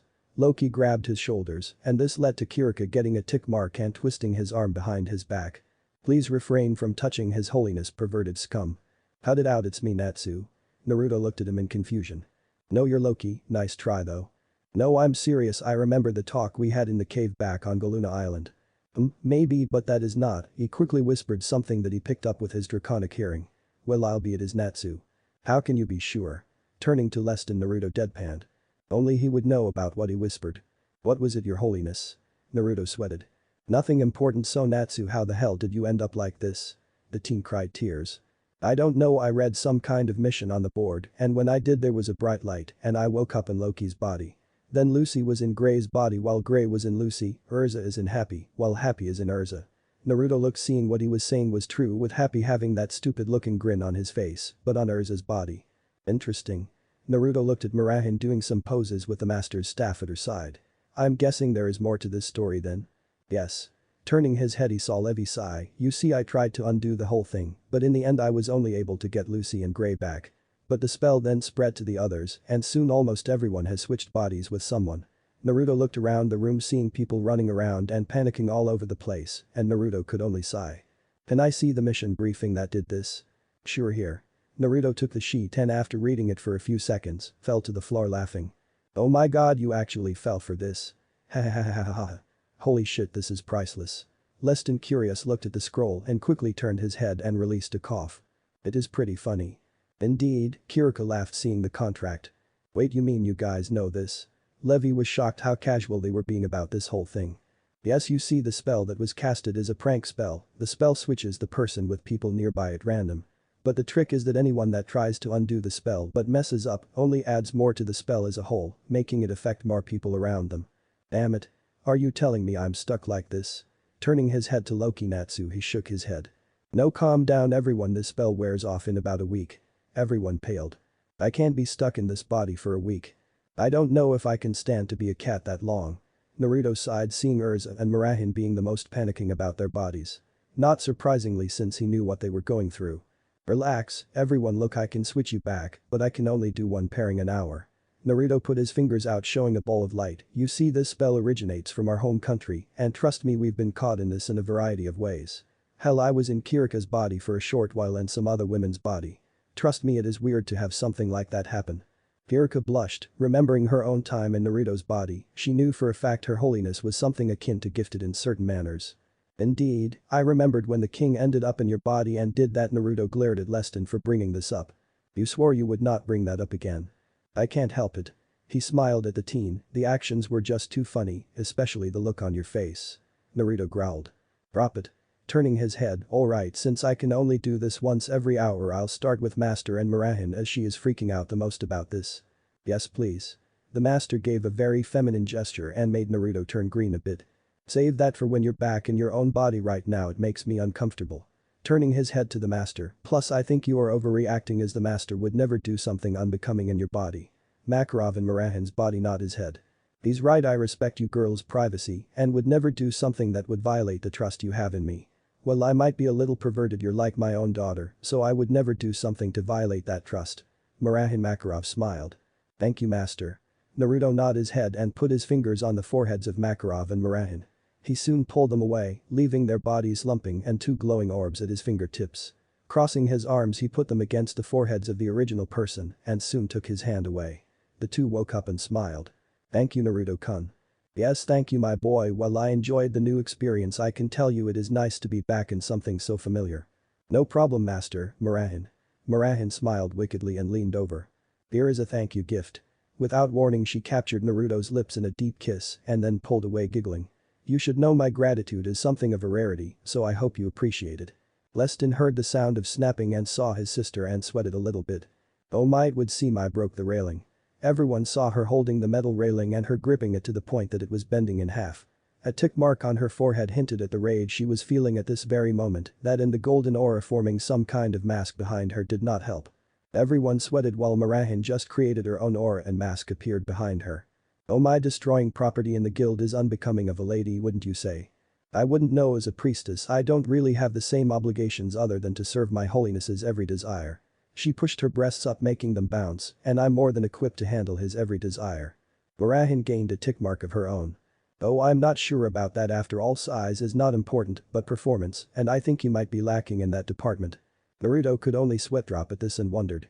When the hell did Mira become so attracted to me? I mean, we barely interacted to begin with. You don't really get how magnetic your personality is, do you? What do you mean? All I did was right.